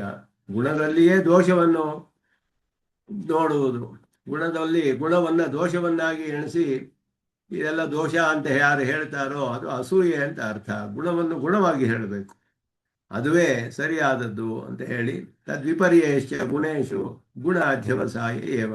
ಗುಣವನ್ನು ಗುಣ ಅಂತ ತಿಳಿಯೋದು, ನಿಶ್ಚಯ ಮಾಡಿಕೊಳ್ಳೋದು. ಪರಮಾತ್ಮನು ಹೇಳಿದ ಎಲ್ಲವೂ ನನಗೆ ಶೇಷಭೂತ ಅಂತ ಹೇಳಿ ಪರಮಾತ್ಮನಿಗೆ ಸರ್ವಶೇಷಿತ್ವ ಅನ್ನುವ ಒಂದು ಗುಣವಿದೆಯಲ್ಲ, ಧರ್ಮವಿದೆ, ಅದು ಸತ್ಯವಾದದ್ದು, ಅದು ನಿಜವಾದ ಗುಣ ಪರಮಾತ್ಮನಲ್ಲಿ ಇರೋದು ಅಂತ ಯಾರು ನಂಬ್ತಾರೋ ಅವನು ಅಸೂಯೆ ಇಲ್ಲದವನು ಅಂತ ಅರ್ಥ. ಅದರಲ್ಲಿ ದೋಷ ನೋಡಿದ್ರೆ ಅಸೂಯೆ ಇರುವವನು ಅಂತ ಅರ್ಥ. ಅಸೂಯೆ ಇರುವವರಿಗೆ ಹೇಳಬಾರ್ದು ಅನ್ನೋದು, ನಿನಗೆ ಆ ರೀತಿ ಅಸೂಯೆ ಇಲ್ಲ, ಗುಣಗಳನ್ನೆಲ್ಲ ಗುಣ ಅಂತ ತಿಳಿದಿದೆಯಾ, ಆದ್ದರಿಂದ ನಿನಗೆ ಉಪದೇಶ ಮಾಡ್ತಾ ಇದ್ದಾನೆ. ಏತೇನ ಉಪದೇಶ ಯೋಗ್ಯ ಅಯೋಗ್ಯ ವಿಭಾಗೇನ ಶಿಷ್ಯ ಶಿಕ್ಷಣಂ ಕೃತಂ. ಆದ್ದರಿಂದ ಅವನಿಗೆ ಒಂದು ಪಾಠವನ್ನು ಹೇಳ್ಕೊಡ್ತಾ ಇದ್ದಾನೆ ಕೃಷ್ಣ. ಶಿಷ್ಯರಿಗೆ ಒಂದು ಪಾಠವನ್ನು ಹೇಳ್ತಾ ಇದ್ದಾನೆ. ಆಚಾರ್ಯನು ಶಿಷ್ಯನಿಗೆ ಹೇಳಬೇಕಾದ್ದು ಯಾವುದು ಅಂದರೆ, ಉಪದೇಶ ಏನಾದರೂ ರಹಸ್ಯವಾದ ಜ್ಞಾನ ಉಪದೇಶ ಮಾಡಿದ್ರೆ ಯಾರು ಇದನ್ನು ಪಡೆದುಕೊಳ್ಳೋಕ್ಕೆ ಯೋಗ್ಯರು, ಯಾರು ಯೋಗ್ಯತೆ ಇಲ್ಲ ಅನ್ನೋದನ್ನು ಕೂಡ ತಿಳಿಸುತ್ತೆ. ಯಾರಿಗೆ ಅಸೂಯೆ ಇಲ್ಲವೋ ಅವರೆಲ್ಲ ಯೋಗ್ಯರು. ಅಸೂಯಾಪರರಿಗೆ ನೀನು ಯಾವುದನ್ನು ಉಪದೇಶ ಮಾಡಬಾರ್ದು ಅನ್ನೋದು ಆಚಾರ್ಯರು ಶಿಷ್ಯರಿಗೆ ಹೇಳ್ಕೊಡ್ಬೇಕಾದ ಒಂದು ಉಪದೇಶ. ಶಿಷ್ಯರಿಗೆ ಹೇಳುವಾಗ, ನಾನು ನಿನಗೆ ಉಪದೇಶ ಮಾಡ್ತಾ ಇದ್ದೀನಿ ರಹಸ್ಯವಾದ ಜ್ಞಾನ, ಇದನ್ನು ಯಾರು ಗುಣಗಳಲ್ಲಿ ಗುಣವಂತ ನೋಡ್ತಾನೋ ಅವನಿಗೆ ಮಾತ್ರವೇ ಉಪದೇಶ ಮಾಡಬೇಕು ಅನ್ನುವಂತಹ ಶಿಕ್ಷಣವೂ ಇಲ್ಲಿ ಮಾಡಲ್ಪಟ್ಟಿದೆ ಕೃಷ್ಣನಿಂದ ಅನ್ನೋ ತಿಳಿಯುತ್ತೆ. ಅದನ್ನು ಮಹಾಭಾರತದ ಒಂದು ಶ್ಲೋಕವನ್ನು ಹೇಳ್ತಾರೆ. ಇದು ಯಾಸ್ಕಾಚಾರ್ಯರು ಕೂಡ ನಿರುಕ್ತದಲ್ಲಿದೆ, ಹೇಳ್ತಾರೆ. ಸ್ಮರಂತಿ ಚ ವಿದ್ಯಾಯ ವಚನಂ. ವಿದ್ಯೆಯೇ ಹೇಳತ್ತಂತೆ ಈ ರೀತಿ, ಅಸೂಯಕಾಯ ಮಾಂ ಮಾದಾಹ ವಿದ್ಯಾ ಬ್ರಾಹ್ಮಣಮುಪೇತ್ಯಾಹ. ಇದು ನಿರುಕ್ತದಲ್ಲೂ ಹೇಳ್ತಾರೆ, ಮಹಾಭಾರತದಲ್ಲಿ ಬರುತ್ತೆ. ವಿದ್ಯಾ ಬ್ರಾಹ್ಮಣಮುಪೇತ್ಯಾಹ. ವಿದ್ಯೆ ಅಂದರೆ ವೇದ ವಿದ್ಯೆ, ಎಲ್ಲ ಶ್ರುತಿಗಳು ಮತ್ತು ಶಾಸ್ತ್ರವು ಎಲ್ಲ ಕೂಡ ಬ್ರಹ್ಮವಿದ್ಯೆ. ಬ್ರಾಹ್ಮಣನ ಬಂದು ಹೇಳುತ್ತಂತೆ, ಇದು ನನ್ನನ್ನು ಶೇವಧಿಸ್ತೇ ಅಸ್ಮಿ ರಕ್ಷಮಾಂ. ನಾನು ನಿನಗೆ ಶೇವಧಿ ಅಂದರೆ ಮೂಲಧನವಾಗಿದ್ದೇನೆ, ಕ್ಯಾಪಿಟಲ್ ಅಂತ. ಇದು ಇನ್ವೆಸ್ಟ್ಮೆಂಟ್ ಮಾಡ್ತೀವಲ್ಲ, ಕ್ಯಾಪಿಟಲ್ ಅದು ಮೂಲಧನ. ನಾನು ನಿನಗೆ ರಕ್ಷಮಾಂ, ನನ್ನನ್ನು ಚೆನ್ನಾಗಿ ರಕ್ಷಣೆ ಮಾಡು. ಅಸೂಯಕಾಯ ಮಾಂ ಮಾದಾಹ. ಅಸೂಯೆ ಪಡುವವನಿಗೆ ಕೊಡಬೇಡ ನನ್ನನ್ನು, ಅಸೂಯೆ ಪಡುವವನಿಗೆ ನನ್ನ ಕೊಡಬೇಡ. ತಥಾಸ್ಯಾಂ ವೀರ್ಯವತ್ತಮ. ನಾನು ಆಗ ಚೆನ್ನಾಗಿ ಫಲವನ್ನು ಕೊಡುವುದಕ್ಕೆ ಸಮರ್ಥನಾಗ್ತೇನೆ ನಾನು ಅಂತ ವಿದ್ಯೆಯು ಬ್ರಾಹ್ಮಣನಿಗೆ ಹೇಳುತ್ತಂತೆ. ಅಂದರೆ ನಾವು ಕಲಿತ ವಿದ್ಯೆಯು ಸಫಲವಾಗಬೇಕಾದರೆ ಅದನ್ನು ಚೆನ್ನಾಗಿ ರಕ್ಷಣೆ ಮಾಡಬೇಕು, ಅಸೂಯಾಪರರಿಗೆ ಅದನ್ನು ಉಪದೇಶ ಮಾಡಬಾರ್ದು ಅನ್ನೋದು ತಿಳಿಯುತ್ತೆ ಇದರಲ್ಲಿ. ಮಹಾಭಾರತದ ವಚನವನ್ನು ಇಲ್ಲಿ ಹೇಳ್ತಾರೆ. ವಕ್ಷತಿಚ ಇದಂತೆ ನಾ ತಪಸ್ಕಾಯ ಇತ್ಯಾರಭ್ಯ. ಇದು ಹಿಂದೆ ಹೇಳಿದ, ಮುಂದೆ ಬರುತ್ತೆ ಕಡೆಯಲ್ಲಿ 18 ಎಲ್ಲ ಉಪದೇಶ ಮಾಡಿ ಕೃಷ್ಣ ಕಡೆಯಲ್ಲಿ ಹೇಳಿದಂತೆ, ಇದನ್ನು ಕಡೆಯಲ್ಲಿ ಹೇಳ್ತಾನೆ. ಇದಂತೆ ನಾ ತಪಸ್ಕಾಯ, ಅಲ್ಲಿ ಕಡೆಯಲ್ಲಿ ಹೇಳುವಾಗ ಯಾರು ಇದನ್ನು ತಪಸ್ಸು ಮಾಡಲು ನಾ ಭಕ್ತಾಯ ಕದಾಚನ ನಚ ಅಶುಶ್ರೂಷವೇ ವಾಚ್ಯಂ ನಚ ಮಾಂ ಯೋಭ್ಯಸೂಯತಿ. ಕಡೆಯಲ್ಲಿ ಹೇಳುವಾಗ ಇದಂತೆ ನಾ ತಪಸ್ಕಾಯ ನಾ ಭಕ್ತಾಯ ಕದಾಚನ, ಅದೆಲ್ಲ ಒಂದೊಂದು ಪೂರ್ಣ ವಾಕ್ಯವಾಗಿ ಹೇಳಲಿಲ್ಲ. ನಾ ತಪಸ್ಕಾಯ ನಾ ಭಕ್ತಾಯ ನಚ ಅಶುಶ್ರೂಷವೇ, ಇದು 3 ಸಾಮಾನ್ಯವಾಗಿ ಹೇಳಿ ಕಡೆಯಲ್ಲಿ ಒಂದು ಪೂರ್ಣ ವಾಕ್ಯದಲ್ಲಿ ನಚ ಮಾಂ ಯೋಭ್ಯಸೂಯತಿ. ಯಾರು ಅಸೂಯೆ ಪಡ್ತಾನೋ ಅವನಿಗೆ ಕೊಡಲೇಬೇಡ ಅಂತ ಅರ್ಥ, ಹೇಳಲೇಬಾರದು ಅಂತ ಅರ್ಥ. ಇಲ್ಲಿ ಶುಶ್ರೂಷ ಇದ್ದರೂ ಸಾಕು, ಒಂದು ದಿನ ಅವನಿಗೆ ಭಕ್ತಿ ಬರುತ್ತೆ, ಭಕ್ತಿ ಇದ್ದರೂ ತಪಸ್ಸು ಉಂಟಾಗುತ್ತೆ. ಅದರಿಂದ ನಾ ತಪಸ್ಕಾಯ ನಾ ಭಕ್ತಾಯ ನಚ ಶುಶ್ರೂಷವೇ ಅಂತ ಹೇಳಿದಾಗ ಇದು 3 ಒಬ್ಬನಲ್ಲೇ ಇರಬೇಕು ಅಂತ ಅರ್ಥ ಮಾಡಿದ್ರು ಬೇರೆ ವ್ಯಾಖ್ಯಾನಗಳಲ್ಲಿ. ಭಾಷೆಕಾರರು ಹಾಗೆ ಮಾಡೋದಿಲ್ಲ. ಮುಂದೆ ಬರುತ್ತೆ 18ನೇ ಅಧ್ಯಾಯದಲ್ಲಿ. ತಪಸ್ಸು ಇರಲೇ ಇರಬಹುದು, ಭಕ್ತಿ ಇದ್ದರೂ ಸಾಕು, ಭಕ್ತಿ ಇಲ್ಲದೆ ಇರ್ಬೋದು. ಶ್ರೋತುಂ ಇಚ್ಛಾ, ಕೇಳಲು ಇಚ್ಛೆ ಇರಬೇಕು, ಶುಶ್ರೂಷೆ ಮಾಡಬೇಕು, ಸೇವನೆ ಮಾಡಬೇಕು ಆಚಾರ್ಯರಿಗೆ. ಇದು ಮಾಡಿದ್ರೆ ಸಾಕು, ಅವನಿಗೆ ಭಕ್ತಿ ಬರುತ್ತೆ, ತಪಸ್ಸು ಬರುತ್ತೆ, ಎಲ್ಲ ಉಂಟಾಗುತ್ತೆ ಮುಂದೆ ಅವನಿಗೆ. ಆ ರೀತಿ ಅರ್ಥ ಮಾಡಿದ್ರು ಇದನ್ನ. ಆದರೆ ಕಡೆಯಲ್ಲಿ ಒಂದು ಪೂರ್ಣ ವಾಕ್ಯದಲ್ಲಿ ನಚಮಾಮ್ಯೋಭ್ಯಸೂಯತಿ, ಪೂರ್ಣ ವಾಕ್ಯದಲ್ಲಿ ಅದನ್ನ ಅಸೂಯೆ ಇರುವವ್ರಿಗೆ ಮಾತ್ರ ಹೇಳಲೇ ಬೇಡ ಅಂತ ಕೃಷ್ಣ ಉಪದೇಶ ಮಾಡ್ತಾನೆ ಕಡೆಯಲ್ಲಿ. ಪ್ರವಕ್ಷ್ಯಾಮಿ ಅನಸೂಯವೇ ಅಂತ ಹೇಳುವಾಗ ಇಲ್ಲಿ ಕೃತ್ಸ್ನಂ ಲಘು ವ್ಯಕ್ತಂ ಚ ವಕ್ಷ್ಯಾಮಿ ಇತ್ಯರ್ಥ. ಚೆನ್ನಾಗಿ ನನಗೆ ಎಲ್ಲವನ್ನೂ ಕೂಡ ಸುಲಭವಾಗಿ ನಿನಗೆ ಸ್ಪಷ್ಟವಾಗಿ ತಿಳಿಯುವ ಹಾಗೆ ಪ್ರಕರ್ಷೇಣ ವಕ್ಷ್ಯಾಮಿ, ನಿನಗೆ ಸಂಗ್ರಹವಾಗಿ ಎಲ್ಲ ಸುಲಭವಾಗಿ ಅರ್ಥ ಆಗುವ ಹಾಗೆ ಸ್ಪಷ್ಟವಾಗಿ ನಿನಗೆ ನಾನು ಉಪದೇಶ ಮಾಡ್ತೇನೆ. ಪ್ರವಕ್ಷ್ಯಾಮಿ ಯಜ್ಞಾನಂ ಅನುಷ್ಠಾನ ಪರ್ಯಂತಂ ಜ್ಞಾತ್ವಾ, ಭಾಷೆಯಲ್ಲಿ ಹೇಳಿದ್ರು ಯಜ್ಞಾತ್ವಾ ಮೋಕ್ಷ್ಯಸೆ ಅಶುಭಾತ್ ಅಂತ ಶ್ಲೋಕ. ಜ್ಞಾತ್ವಾ ಅಂತ ಹೇಳಿದ್ರೆ ಬರೀ ಜ್ಞಾನ ಅಷ್ಟೇ ಅಲ್ಲ, ಅನುಷ್ಠಾನದಲ್ಲಿ ಪರ್ಯವಸಾನವಾಗಬೇಕು. ಆದ್ದರಿಂದ ಯಜ್ಞಾನಂ ಅನುಷ್ಠಾನ ಪರ್ಯಂತಂ ಜ್ಞಾತ್ವಾ, ಅನುಷ್ಠಾನದವರೆಗೂ. ನಹಿ ಅನುಷ್ಠೇಯ ಜ್ಞಾನ ಮಾತ್ರಾತ್ ಅನುಷ್ಠಾನ ಫಲಂ, ಯಾವುದನ್ನು ಅನುಷ್ಠಾನ ಮಾಡಬೇಕೋ ಅದರ ಜ್ಞಾನದಿಂದಲೇ ಅನುಷ್ಠಾನ ಮಾಡಿದ ಫಲ ಬರೋದಿಲ್ಲ. ಅತಃ ಉಪಾಸನ ಸ್ವರೂಪಂ ಜ್ಞಾತ್ವಾ ತದನುಷ್ಠಾನದ್ವಾರ ಮೋಕ್ಷ್ಯಸೆ ಇತಿ ಉಚ್ಯತೆ. ಉಪಾಸನ ಸ್ವರೂಪವನ್ನು ತಿಳಿದು ಅನುಷ್ಠಾನ ಮಾಡಬೇಕು, ಆಗಲೇ ಅದರ ಫಲವು ನಿನಗೆ ಬರುತ್ತೆ ಅನ್ನೋದು. ಕರ್ಮಾದಿಭಿರ್ಹಿ ಭಕ್ತಿ ಉತ್ಪತ್ತಿಯಾದಿ ವಿರೋಧಿ ಪಾಪ ನಿರಸನಂ. ಕರ್ಮಗಳಿಂದ ಏನಾಗುತ್ತೆ ಅಂದರೆ ಭಕ್ತಿ ಉತ್ಪತ್ತಿಗೆ ಪ್ರತಿಬಂಧಕವಾದ ಪಾಪಗಳೆಲ್ಲ ನಾಶವಾಗುತ್ತೆ. ಕರ್ಮಾನುಷ್ಠಾನದಿಂದ ಪ್ರತಿಬಂಧಕವಾದ ಕರ್ಮಗಳೆಲ್ಲ ನಾಶವಾಗುತ್ತೆ ಭಕ್ತಿ ಉತ್ಪತ್ತಿಯಾಗುವುದಕ್ಕೆ. ಭಕ್ತಿಯಿಂದಲಾದರೂ ಭಕ್ತಿಯಾತು ಭಗವತ್ ಪ್ರಾಪ್ತಿ ವಿರೋಧಿ ಸಮಸ್ತ ಪಾಪ ನಿರಸನಂ ಹಿ ಪ್ರಮಾಣ ಸಿದ್ಧಂ ಪ್ರಾಪ್ತಿ ವಿರೋಧಿನ ಸರ್ವಸ್ಮಾತ್ ಅಶುಭಾತ್ ಇತಿ ಉಕ್ತಂ. ಮೋಕ್ಷ್ಯಸೆ ಅಶುಭಾತ್ ಯಜ್ಞಾತ್ವಾ ಮೋಕ್ಷ್ಯಸೆ ಅಶುಭಾತ್ ಅಂತ ಹೇಳಿದ್ರೆ ಪರಮಾತ್ಮನ ಪ್ರಾಪ್ತಿಗೆ ವಿರೋಧಿಯಾದ ಎಲ್ಲ ಪಾಪಗಳು ನಿನಗೆ ನಾಶವಾಗಿಬಿಡುತ್ತೆ. ಕರ್ಮದಿಂದ ಭಕ್ತಿ ಉತ್ಪತ್ತಿಗೆ ವಿರುದ್ಧವಾದ ಪ್ರತಿಬಂಧಕವಾದ ಪಾಪಗಳೆಲ್ಲ ಹೋಗುತ್ತೆ. ಉಪಾಸನೆಯಿಂದ ಅಥವಾ ಭಕ್ತಿಯಿಂದ ಪರಮಾತ್ಮನ ಪ್ರಾಪ್ತಿಗೆ ಪ್ರತಿಬಂಧಕವಾದ ಎಲ್ಲ ಪಾಪಗಳು ನಾಶವಾಗುತ್ತೆ ಅನ್ನೋದು ಪ್ರಮಾಣ ಸಿದ್ಧವಾದದ್ದು ಅಂತ ಹೇಳೋದ್ರಿಂದ ಪ್ರಾಪ್ತಿ ವಿರೋಧಿನ ಸರ್ವಸ್ಮಾತ್ ಅಶುಭಾತ್ ಇತಿ ಉಕ್ತಂ. ಆದ್ದರಿಂದ ಇಲ್ಲಿ ಅಶುಭ ಶಬ್ದಸ್ಯ ಅತ್ರ ಸ್ವರ್ಗಾದಿ ಪರ ಪರ್ಯಾಯ ವ್ಯಾಮೋಹನ ನಿರಯ ಹೇತುಭೂತ ಪುಣ್ಯ ಶಬ್ದ ವಿಲಪ್ಯ ಪಾಪ ವಿಷಯ ಸರ್ವಸ್ಮಾತ್ ವಿವಕ್ಷಿತಂ. ಎಲ್ಲ ಅಶುಭಾತ್ ಮೋಕ್ಷಸೆ ಅಶುಭಾತ್ ಅಂತ ಹೇಳಿದಾಗ ಸರ್ವಸ್ಮಾತ್ ಅಂತ ಹೇಳಿದ್ರೆ ಪ್ರಾಪ್ತಿ ವಿರೋಧಿನಃ ಸರ್ವಸ್ಮಾತ್, ಪುಣ್ಯ ಪಾಪಗಳು ಎಲ್ಲವೂ ಸೇರಿಬಿಟ್ಟಿದೆ. ಸ್ವರ್ಗಾದಿ ಪರ್ಯಾಯ ವ್ಯಾಮೋಹನ ನಿರಯ ಹೇತುಭೂತ, ನಿರಯ ಅಂದರೆ ನರಕಕ್ಕೆ ಕಾರಣವಾಗುವುದು, ಸ್ವರ್ಗಕ್ಕೆ ಸಮಾನವಾದದ್ದು ಸ್ವರ್ಗ ಮೊದಲಾದವುಗಳು. ಅದರಂತೆಯೇ ಮೋಹವನ್ನು ಉಂಟು ಮಾಡಿ ನರಕಕ್ಕೆ ಕಾರಣವಾಗುವಂತಹ ಎಲ್ಲ ಪುಣ್ಯ ಶಬ್ದಗಳು ಕೂಡ, ಪುಣ್ಯವೋ ಪಾಪವೋ ಏನೇನಿದೆಯೋ ಎಲ್ಲವೂ ಕೂಡ ಸೇರಿದೆ. ಸರ್ವಸ್ಮಾತ್ ಪರಮಾತ್ಮನ ಪ್ರಾಪ್ತಿಗೆ ಎಲ್ಲವೂ ವಿರೋಧವೇ. ಸ್ವರ್ಗಾದಿ ಫಲಗಳು ಅದೆಲ್ಲವೂ ಕೂಡ ವಿರೋಧಿಯೇ ಪರಮಾತ್ಮನ ಪ್ರಾಪ್ತಿಗೆ. ಪುಣ್ಯವೋ ಪಾಪವೇ, ಪಾಪಕ್ಕೆ ಸಮಾನ ಅಂತಹ ಪುಣ್ಯಗಳು. ಯಾಕೆ ಅಂದರೆ ಅದೆಲ್ಲ ಇಲ್ಲಿಯೇ ಅನುಭವಿಸುವಂತಹ ಫಲಗಳು. ಅಲ್ಲಿ ಕರ್ಮಗಳಿಂದಲೇ, ಕೇವಲ ಕರ್ಮದಿಂದ ಬರುವಂತಹ ಪುಣ್ಯಗಳೆಲ್ಲ ಅದು ಎಲ್ಲವೂ ಕೂಡ ಪೂರ್ಣವಾಗಿ ನಾಶವಾಗಿ ಪರಮಾತ್ಮನ ಪ್ರಾಪ್ತಿಯು ಉಂಟಾಗುತ್ತೆ ನಿನಗೆ ಭಕ್ತಿಯಿಂದ ಅಂತ ಹೇಳೋದ್ರಿಂದ ಇದಂತು ತೇ ಗುಹ್ಯತಮಂ ಪ್ರವಕ್ಷ್ಯಾಮಿ ಅನಸೂಯವೇ ಜ್ಞಾನಂ ವಿಜ್ಞಾನ ಸಹಿತಂ ಯಜ್ಞಾತ್ವಾ ಮೋಕ್ಷ್ಯಸೆ ಅಶುಭಾತ್. ಅತ್ಯಂತ ಅತ್ಯಂತ ರಹಸ್ಯವಾದದ್ದು ನಿನಗೆ ಸ್ಪಷ್ಟವಾಗಿ ನಿನಗೆ ಸುಲಭವಾಗಿ ತಿಳಿಯುವ ಹಾಗೆ ಹೇಳ್ತೀನಿ ನಾನು. ಯಾಕೆ ಅಂದರೆ ನಿನಗೆ ಅಸೂಯೆ ಇಲ್ಲ, ನನ್ನ ಎಲ್ಲ ಗುಣಗಳನ್ನೆಲ್ಲ ಗುಣ ಅಂತ ತಿಳಿದಿದೆಯಾ ನೀನು. ನನ್ನ ಮಾಹಾತ್ಮ್ಯವನ್ನೆಲ್ಲ ಏನು ಹೇಳಿದ್ನೇನೋ, ಸಕಲೇತರ ವಿಸಜಾತೀಯ ಅಪರಿಮಿತವಾದ ಪ್ರಕಾರವನ್ನೆಲ್ಲ ಏನು ಹೇಳಿದನಲ್ಲೋ ಅದೆಲ್ಲ ಕೇಳಿ ನೀನು ಇದೆಲ್ಲ ಹೀಗೆಯೇ ಸರಿ ಅಂತ ನಂಬಿದೀಯಾ ನೀನು. ಆದ್ದರಿಂದ ನೀನು ಇದಕ್ಕೆ ಯೋಗ್ಯನಾಗಿದೆಯಾ, ಅಂತಹ ಶಿಷ್ಯನಿಗೆ ಉಪದೇಶ ಮಾಡಬೇಕು ಅಂತ ಅರ್ಥ.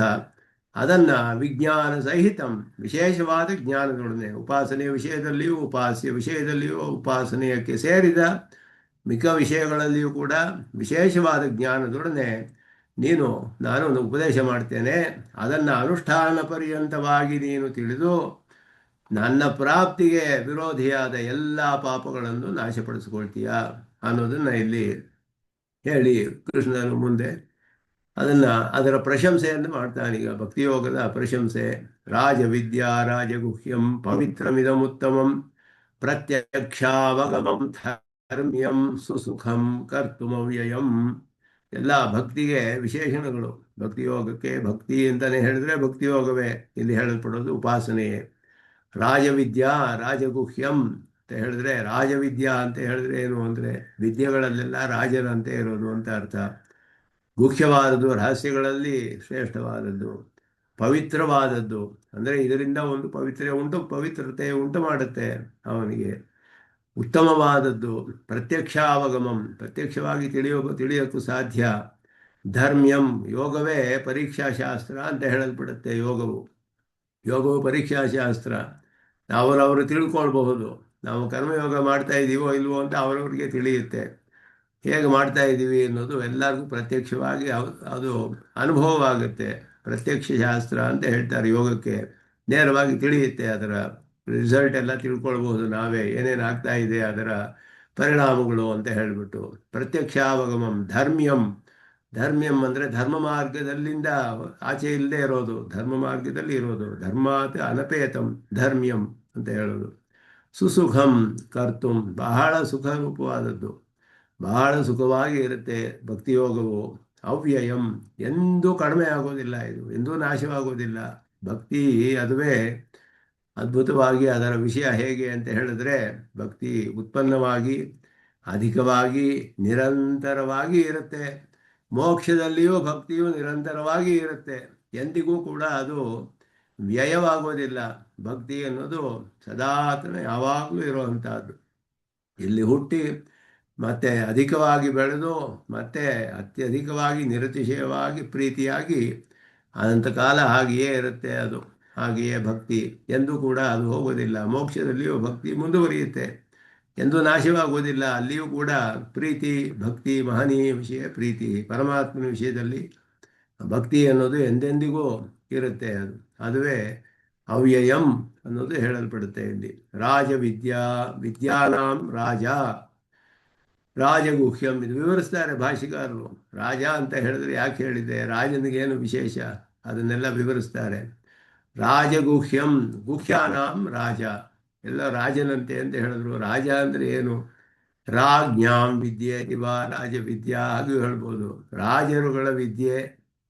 ರಾಜರುಗಳು ಅಂದರೆ ಯಾರು, ಹೇಗಿರ್ತಾರೆ? ರಾಜಾನೋಹಿ ವಿಸ್ತೀರ್ಣ ಅಗಾಧ ಮನಸಃ, ಅವರು ಬಹಳ ಮಹಾಮನಸ್ಕರು, ವಿಸ್ತೀರ್ಣವಾದ ಅಗಾಧ ಮನಸ್ಸುಗಳು ರಾಜರುಗಳಿಗೆ ಇದೆ ಅಂತ ಹೇಳಿ ಶ್ರೇಷ್ಠವಾದ ರಾಜರುಗಳ ವಿಷಯದಲ್ಲಿ ಹೀಗೆಯೇ ಎಲ್ಲ ವಿಷಯಗಳಲ್ಲಿ ಹೇಳ್ತಾರೆ. ಮಹಾರಾಜರುಗಳು ಹಾಗಿರ್ತಾರೆ ಅಂತ ಹೇಳಿಬಿಟ್ಟು ಬಹುದಾಯಿ ಬಹುಪಾಕಿ ಇದೆಲ್ಲ ಉಪನಿಷತ್ತುಗಳಲ್ಲಿ ಬೇಕಾದಷ್ಟು ಹೇಳುತ್ತೆ. ಅವನಿಗೆ ನನ್ನ ರಾಜ್ಯದಲ್ಲಿ ಯಾರೂ ಕೂಡ ಒಬ್ಬನು ಕೂಡ ಒಬ್ಬ ತಸ್ಕರನಿಲ್ಲ, ಒಬ್ಬ ಅನಾಹಿತಾಗ್ನಿ ಇಲ್ಲ, ಒಬ್ಬ ಇದಿಲ್ಲ.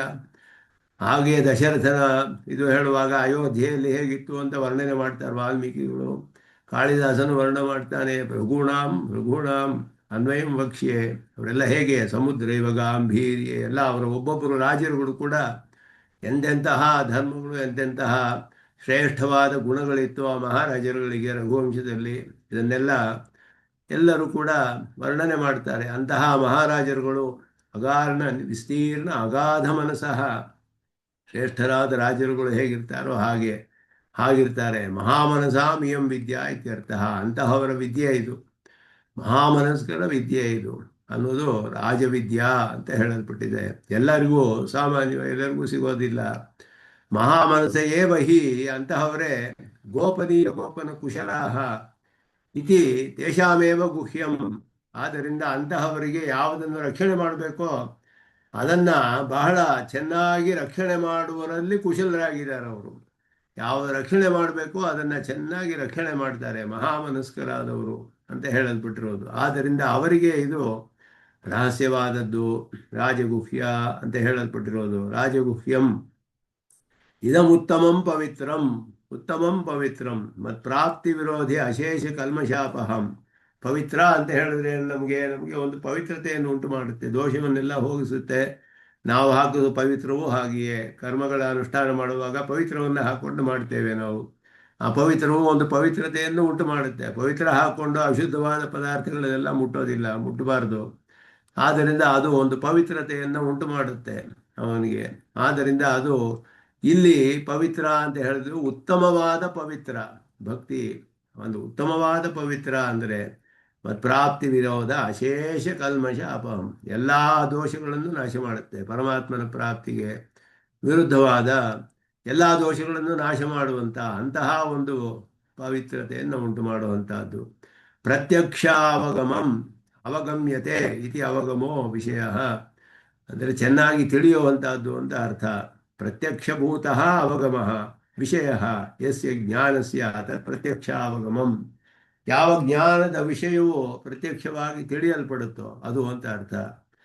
ಭಕ್ತಿ ಚೆನ್ನಾಗಿ ಬಂದರೆ ಅವನಿಗೆ, ಧ್ರುವನು ತಪಸ್ಸು ಮಾಡ್ತಾ ಇದ್ದ, ಅವನಿಗೆ ಮನಸ್ಸಿನಲ್ಲಿ ಪರಮಾತ್ಮನ ದಿವ್ಯಮಂಗಳ ವಿಗ್ರಹವನ್ನು ನೆನೆಸಿಕೊಂಡು ನಿಲ್ಲಿಸಿಕೊಂಡು ತಪಸ್ಸು ಮಾಡ್ತಾ ಇದ್ದ. ಅವನು ಒಂದು ಕ್ಷಣದಲ್ಲಿ ಅದು ಹೋಗ್ಬಿಡ್ತು ಅವನ ಮನಸ್ಸಿನಲ್ಲಿ. ಆಗ ಕಂಡುಬಿಟ್ಟು ನೋಡಿದ್ರೆ ಎದುರುಗಡೆ ಪರಮಾತ್ಮ ನಿಂತಿದ್ದ. ಅವನ ಜ್ಞಾನಕ್ಕೆ ವಿಷಯವಾದದ್ದು ಪ್ರತ್ಯಕ್ಷವಾಗಿಬಿಡ್ತು ಅವನಿಗೆ. ಪ್ರತ್ಯಕ್ಷ ಅವಗಮಂ, ಭಕ್ತಿ ಪ್ರತ್ಯಕ್ಷ ಅವಗಮಂ, ಪ್ರತ್ಯಕ್ಷ ಮಾಡಿಸುತ್ತೆ, ಅದರ ವಿಷಯವು ಪ್ರತ್ಯಕ್ಷವಾಗುತ್ತೆ ಅನ್ನೋದು ಇಲ್ಲಿ ಹೇಳ್ಬಿಡ್ತಾರೆ. ಅವಗಮ್ಯತೆ ಅವಗಮಃ ವಿಷಯ ಪ್ರತ್ಯಕ್ಷಭೂತಃ ಅವಗಮಃ ವಿಷಯ ಯಸ್ಯ. ಯಾವ ವಿಷಯವು ಪ್ರತ್ಯಕ್ಷವಾಗುತ್ತೋ ಅದು, ಯಾವ ಜ್ಞಾನಕ್ಕೆ ವಿಷಯವು ಪ್ರತ್ಯಕ್ಷವಾಗುತ್ತೋ ಅದು ಪ್ರತ್ಯಕ್ಷಾವಗಮವಾದದ್ದು. ಭಕ್ತಿರೂಪ ಉಪಾಸನೇನ ಉಪಾಸ್ಯಮಾನಃ ಅಹಂ ತದಾನೀಮೇವ ಉಪಾಸಿತು ಪ್ರತ್ಯಕ್ಷತಾಮುಪಗತಃ ಭವಾಮಿ. ಪ್ರತ್ಯಕ್ಷವಾಗಿ ಬಿಡ್ತೀನಿ ನಾನು ಅವನಿಗೆ.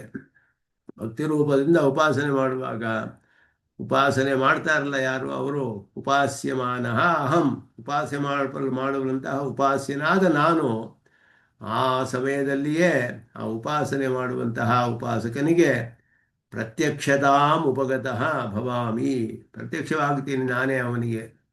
ಯಾಕೆ ಅಂದರೆ ಅಂತಹ ಪ್ರೀತಿಯಿಂದ ಅವನು ಮಾಡಿದ್ರಿಂದ ಯಮೇ ವೈಶ್ಯ ವೃಣತೆ ತೇನ ಲಭ್ಯ ತಸ್ಯೈಷ ಆತ್ಮ ವಿವೃಣತೆ ತನೂಂ ಸ್ವಾಂ ಸ್ವಾಂ ತನೂಂ ವಿವೃಣತೆ. ತನ್ನ ಒಂದು ರೂಪವನ್ನು ಪ್ರತ್ಯಕ್ಷವಾಗಿ ತೋರಿಸ್ಕೊಡ್ತಾನೆ ಪರಮಾತ್ಮ ಅಂತ ಭಕ್ತರಿಗೆ. ಆದ್ದರಿಂದ ಇದು ಪ್ರತ್ಯಕ್ಷ ಅವಗಮಂ ಅಂತ ಹೇಳಲ್ಪಟ್ಟಿದೆ.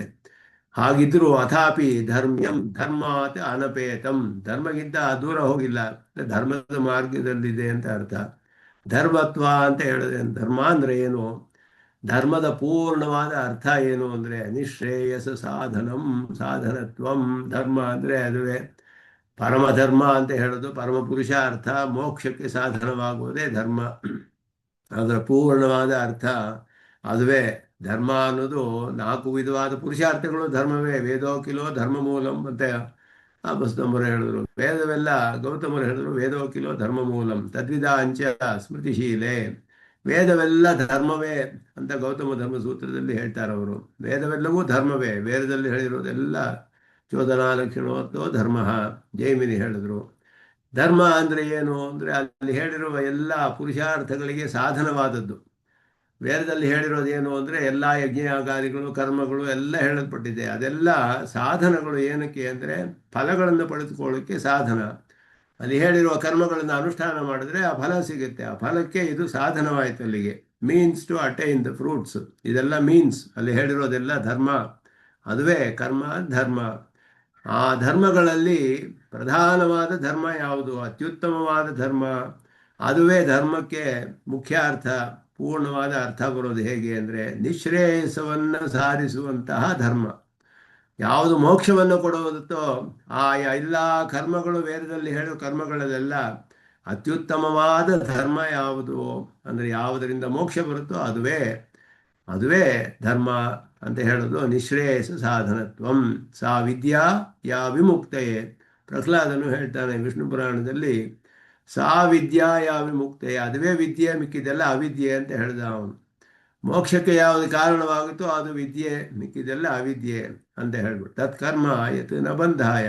ಕರ್ಮ ಅಂದರೆ ಏನು, ಯಾವುದು ಬಂಧಿಸೋದಿಲ್ವೋ ಅದು ಕರ್ಮ. ಯಾವುದು ಮೋಕ್ಷಕ್ಕೆ ಕಾರಣವಾಗುತ್ತೋ ಅದುವೇ ವಿದ್ಯೆ. ಹಾಗೆ ಧರ್ಮತ್ವಂ ಅಂದರೆ ನಿಶ್ರೇಯಸ ಸಾಧನತ್ವಂ, ಮೋಕ್ಷಕ್ಕೆ ಸಾಧನವಾಗಿರುವಂಥದ್ದು. ಸ್ವರೂಪೇಣೈವ ಅತ್ಯರ್ಥ ಪ್ರಿಯತ್ವೇನ, ಇದು ಸುಸುಖಂ ಕರ್ತುಂ ಅಂತ ಹೇಳಿದ್ರು. ಸ್ವರೂಪದಲ್ಲಿಯೇ ಅತ್ಯರ್ಥ ಪ್ರಿಯವಾದದ್ದು ಇದು.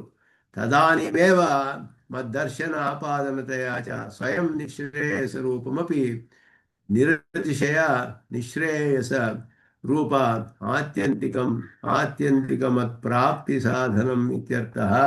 ಹೇಳಂತ ಇಲ್ಲಿ ಇದಕ್ಕೆ ಹೇಳ್ತಾರೆ ಧರ್ಮತ್ವಂ ಧರ್ಮ್ಯಂ ಅಂತ ಹೇಳಿ.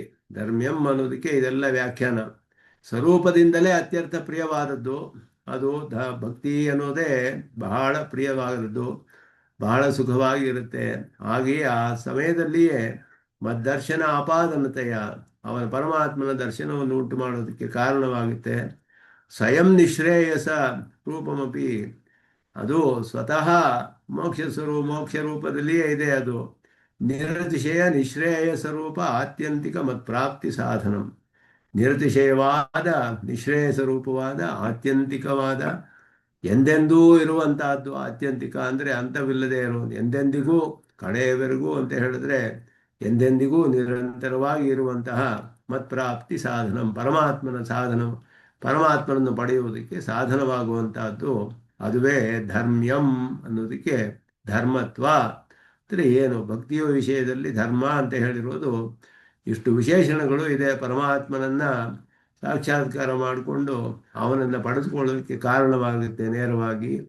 ಆ ಭಕ್ತಿಯೋಗವೇ ಅತ್ಯಂತ ಸುಖರೂಪವಾದದ್ದು, ಅತ್ಯಂತ ಸುಖರೂಪವಾದದ್ದು. ಆದ್ದರಿಂದಲೇ ಅನೇಕರು ಭಕ್ತಿಯೋಗವನ್ನೇ ಮಾಡಬೇಕು ಅಂತ ಇಷ್ಟಪಡ್ತಾರೆ. ಅಧಿಕಾರಿಗಳು ಎಷ್ಟೋ ಪ್ರಾರಬ್ಧ ಕರ್ಮದಿಂದ ಎಷ್ಟೋ ಜನ್ಮ ಬರಬಹುದು, ಆದರೂ ಪರವಾಗಿಲ್ಲ, ಅಷ್ಟು ಜನ್ಮಗಳು ನಾನು ಅದನ್ನು ಅನುಭವಿಸಬೇಕು ಅಂತ ಹೇಳಿ. ಅದ್ಯಾಕೆ ಅಂತ ಹೇಳಿದ್ರೆ ಭಕ್ತಿಯೋಗವೇ ಅತ್ಯಂತ ಸುಖವಾದದ್ದು.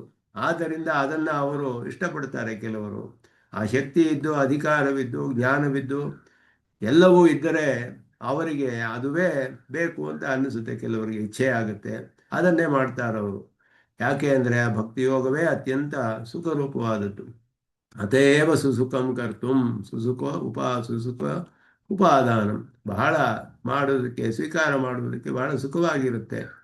ಅದು ಅತ್ಯರ್ಥ ಪ್ರಿಯತ್ವೇನ ಉಪಾದೇಯಂ, ಅತ್ಯಂತ ಪ್ರೀತಿ ಉಂಟು ಮಾಡೋದರಿಂದ, ಪ್ರಿಯವಾದುದರಿಂದ ಅದು ಬಹಳ ಎಲ್ಲ ಸ್ವೀಕಾರ ಮಾಡಲು ಯೋಗ್ಯವಾದದ್ದು. ಅವ್ಯಯಂ ಅಂದರೆ ಅಕ್ಷಯಂ, ಎಂದು ಕ್ಷಯವಾಗುವುದಿಲ್ಲ. ಮತ್ಪ್ರಾಪ್ತಿ ಸಾಧಯಿತ್ವಾಪಿ ಸ್ವಯಂ ನ ಕ್ಷೀಯತೆ. ಕರ್ಮದ ವಿಷಯದಲ್ಲಿ ಹಾಗಲ್ಲ. ಕರ್ಮದ ವಿಷಯದಲ್ಲಿ ಹೇಗೆ ಅಂದರೆ, ಒಂದು ಅಶ್ವಮೇಧ ಯಾಗ ಮಾಡಿದ್ರೆ ಸ್ವರ್ಗ ಬರುತ್ತೆ, ಸ್ವರ್ಗಲೋಕಕ್ಕೆ ಹೋಗಿ ಅಲ್ಲಿ ಸುಖವನ್ನೆಲ್ಲ ಅನುಭವಿಸ್ತಾನೆ. ಸುಖವಾಗಿರುತ್ತೆ, ಪ್ರಿಯವಾಗಿರುತ್ತೆ, ಚೆನ್ನಾಗಿರುತ್ತೆ. ಒಂದು ದಿನ ಮುಗಿದು ಹೋಗುತ್ತೆ ಅದು. ಆಗ ಮತ್ತೆ ಅವನಿಗೆ ಕ್ಷೀಣೆ ಪುಣ್ಯ ಮರ್ತಿಲೋಕಂ ವಿಶಂತಿ, ಮತ್ತೆ ಇಲ್ಲಿಗೆ ಬರಬೇಕು ಅವನು. ಕರ್ಮದ ಫಲಗಳೆಲ್ಲ ಹಾಗೆಯೇ ಸುಖವಾಗಿ ಎಂದೆಂದೂ ಸುಖವಾಗಿರೋದಿಲ್ಲ.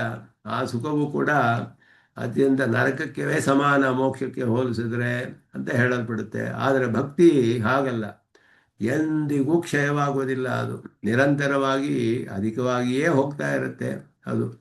ಆದ್ದರಿಂದ ಪರಮಾತ್ಮನ ಪ್ರಾಪ್ತಿಯಾದರೂ ಕೂಡ ನಾಶವಾಗುವುದಿಲ್ಲ. ಅದು ಫಲ ನಿರಂತರವಾದ ಫಲ, ಅದು ಅನಂತವಾದ ಫಲ. ಅದು ಮತ್ಪ್ರಾಪ್ತಿಂ ಸಾಧಯಿತ್ವಾಪಿ ನ ಕ್ಷೀಯತೆ, ಇನ್ನೂ ಅಧಿಕವಾಗಿಯೇ ಆಗತ್ತೆ ಆವಾಗ. ಯಾಕೆ ಅಂದರೆ ಅವನಿಗೆ ಪೂರ್ಣವಾಗಿ ಸ್ವರೂಪ ಆವಿರ್ಭಾವ ಆಗಿರೋದ್ರಿಂದ ಭಕ್ತಿಯು ಅತ್ಯಧಿಕವಾಗಿ ಬೆಳೆದು ಭಕ್ತಿಯಲ್ಲಿಯೇ ಅವನು ಜೀವನ ಮಾಡ್ತಾನೆ ಮುಂದೆ ಅಂತ ಹೇಳಿ. ಏವಂ ರೂಪೋಪಾಸನಂ ಕುರ್ವತಃ ಮತ್ ಪ್ರಧಾನೇ ಕೃತೇಪಿ ನ ಕಿಂಚಿತ್ ಕೃತಂ ಮಯಾಸ್ಯ ಇತಿ ಮೇ ಪ್ರತಿಭಾತಿ ಇತ್ಯರ್ಥಃ.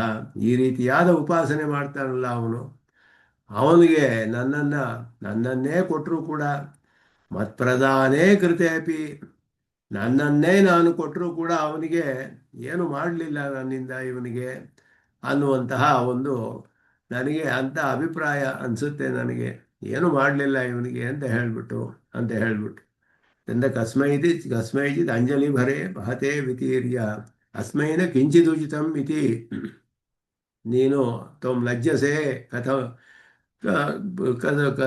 ಕಥೆಯ ಕೋಯಂ ಉದಾರ ಭಾವ ಅಂತ ಪರಾಶರ ಭಟ್ಟರು ಮಹಾಲಕ್ಷ್ಮಿಯ ವಿಷಯದಲ್ಲಿ ಹೇಳ್ತಾರೆ. ಶ್ರೀದೇವಿಯ ವಿಷಯದಲ್ಲಿ ಹೇಳುವಾಗ ಶ್ರೀಗುಣರತ್ನ ಕೋಶದಲ್ಲಿ ಹೇಳುವಂತಹ ಐಶ್ವರ್ಯಂ ಅಕ್ಷರಗತಿಂ ಪರಮಂ ಪದಂ ವಾ ಕಸ್ಮೈಚಿದ್ ಅಂಜಲಿ ಭರೆ ವಹತೆ ವಿತೀರ್ಯ.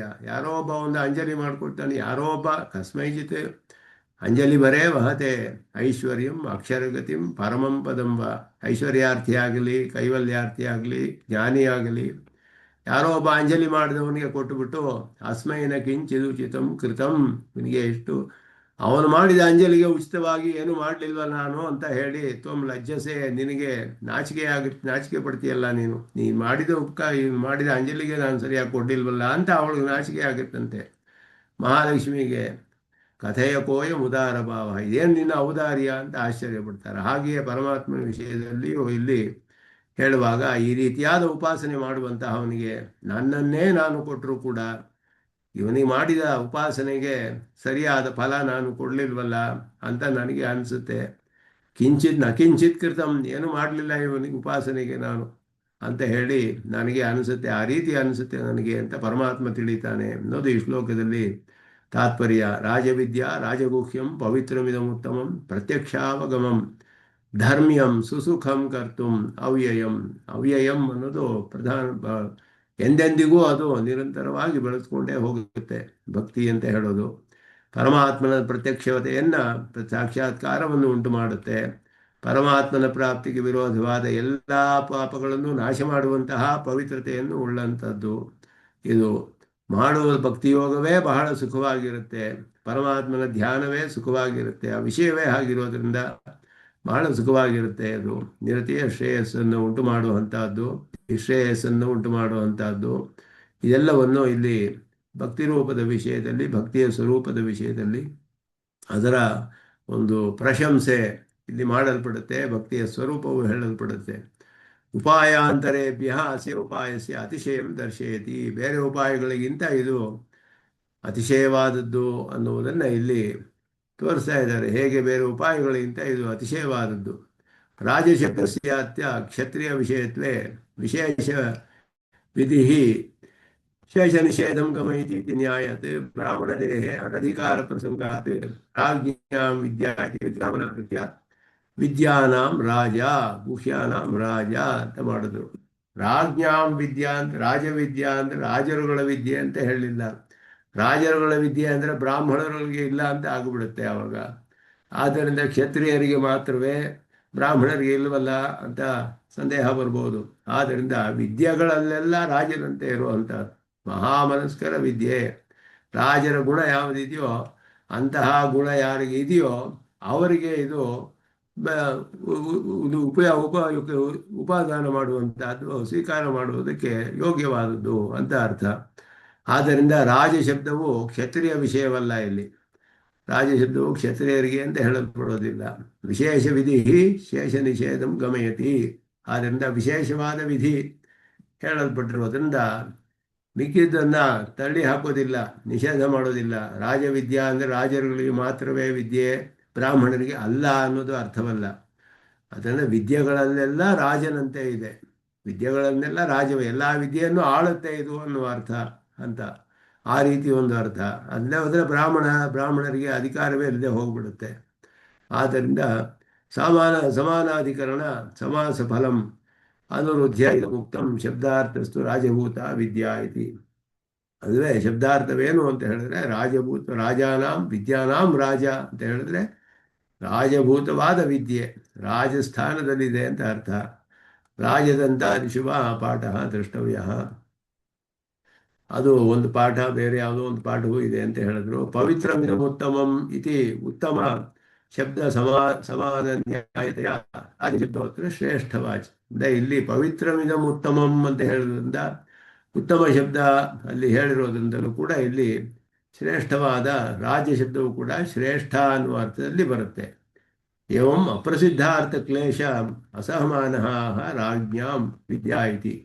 ಇಲ್ಲಿ ರಾಜ್ಞಾಂ ವಿದ್ಯಾ ಅಂತ ಬೇಕಾದರೂ ಹೇಳ್ಕೊಳ್ಳಿ, ಆದರೂ ಹೇಳಿದ್ರು ರಾಜವಿದ್ಯಾ ಅಂತ ಹೇಳ್ಬೋದು. ಯಾಕೆ ಅಂದರೆ ರಾಜರುಗಳ ಒಂದು ಗುಣ ಏನಿದೆಯೋ ಅಂತಹ ಗುಣ ಯಾರಿಗಿದೆಯೋ ಅವರಿಗೆ ಇದು ಸ್ವೀಕಾರ ಮಾಡಲು ಯೋಗ್ಯವಾದದ್ದು, ಹಾಗೆಯೂ ಅರ್ಥ ಮಾಡ್ಬೋದು. ಬ್ರಾಹ್ಮಣ ದೇಹ ಅಧಿಕಾರ ನಿಷೇಧ ಪರತ್ವ ಶಂಕಾ ಪರಿಹಾರಾಯ ಉಪಚಾರ ನಿಮಿತ್ತಂ ಗುಣಂ ದರ್ಶಯತಿ ರಾಜಾನೋಹಿ. ಇಲ್ಲಿ ಔಪಚಾರಿಕವಾದ ಗುಣ ರಾಜ್ಞಾ ವಿದ್ಯಾ ಅಂತ ಅರ್ಥ ಮಾಡಿದ್ರು ಕೂಡ, ಹಾಗೆ ಮಾಡಿದ್ರು ಈ ರಾಜರಲ್ಲಿರುವ ಒಂದು ಗುಣವು ಇಲ್ಲಿ ಉಪಚರಿಸಲ್ಪಡುತ್ತೆ. ಇಲ್ಲಿ ಔಪಚಾರಿಕವಾದ ವೃತ್ತಿಯಲ್ಲಿ ಅದರ ವಿಷಯ ಹೇಳಲ್ಪಡುತ್ತೆ. ರಾಜರ ಗುಣವು ಯಾರಿಗಿದೆಯೋ ಅಂತಹವರಿಗೆ ಅಂತ ಅರ್ಥ. ರಾಜರು ಮಹಾಮನಸ್ಕರು ಅಂತಹವರ ವಿದ್ಯೆ ಇದು ಅಂತ ಇಲ್ಲಿ ಹೇಳಲ್ಪಡುತ್ತೆ. ಅಂತಹವರಿಗೆ ಏನು ವಿಶೇಷ ಅಂತ ಹೇಳಿದ್ರೆ, ಯಾವುದು ರಹಸ್ಯವೋ ಅದನ್ನು ರಹಸ್ಯವಾಗಿಡುವ ಶಕ್ತಿ ಅವರಲ್ಲಿದೆ. ರಹಸ್ಯವಾಗಿ ಇಡ್ತಾರೆ, ಅದನ್ನು ಉತ್ತಮವಾದನ್ನು ಪಡೆದುಕೊಳ್ತಾರೆ, ಅವರು ಪವಿತ್ರತೆಯನ್ನು ಪಡೆದುಕೊಳ್ತಾರೆ. ಇದೆಲ್ಲ ಅವರಿಗಿರುವ ಗುಣದಿಂದ ಬರುವಂತಹದ್ದು. ಆದ್ದರಿಂದ ಅವರಿಗೆ ಯೋಗ್ಯವಾದದ್ದು ಅನ್ನೋದನ್ನ ಇಲ್ಲಿ ಮಹಾಮನಸ ಅಂತ ಅರ್ಥ ಮಾಡುತ್ತೆ. ಅಜಲಕ್ಷಣ ಗೌಣೀಭಾವೃತ್ತಿ ರೀತಿ ವಿವಕ್ಷಿತ ಅನ್ಯೈ ಜ್ಞಾತು ಅಶಕ್ಯತ್ವ ರೀತಿ ಭಾವ. ಹೇಗಾದರೂ ಹೇಳ್ಬೋದು. ಲಕ್ಷಣಾರ್ಥವನ್ನು ಮಹಾಮನಸ್ಸರು ಅಂತ ಹೇಳೋದ್ರಿಂದ ಅದರಲ್ಲಿ ಅಜಹಲ್ ಲಕ್ಷಣ ಅಂತ ಹೇಳಿದ್ರೆ ಮಹಾಮನಸ್ಕರನ್ನು ಉಳ್ಳವರು, ಮಿಕ್ಕ ಗುಣಗಳನ್ನು ಉಳ್ಳವರು ಅಂತಾನು ಅರ್ಥ ಮಾಡ್ಬೋದು. ಗೌಣಾರ್ಥದಲ್ಲಿಯೂ ಹೇಳಬಹುದು. ರಾಜ್ಞಾಂ ವಿದ್ಯಾ ಅಂತ ಹೇಳುವಾಗ ರಾಜರುಗಳು ಮತ್ತು ಇತರರು ಅಂತಹ ಮನಸ್ಸು ಉಳ್ಳವರು ಅಂತಾನು ಅರ್ಥ ಮಾಡ್ಬೋದು. ಅಥವಾ ರಾಜರಲ್ಲಿರುವ ಗುಣಗಳು ಯಾರ್ಯಾರೆಲ್ಲಿ ಇದೆಯೋ ಅವರಿಗೆಲ್ಲ ಯೋಗ್ಯವಾದದ್ದು ಅಂತಹದನ್ನು ಅರ್ಥ ಮಾಡ್ಬೋದು. ಎರಡು ರೀತಿಯಲ್ಲೂ ಅರ್ಥ ಮಾಡ್ಬೋದು ಅಂತ ಹೇಳಿದ್ರು.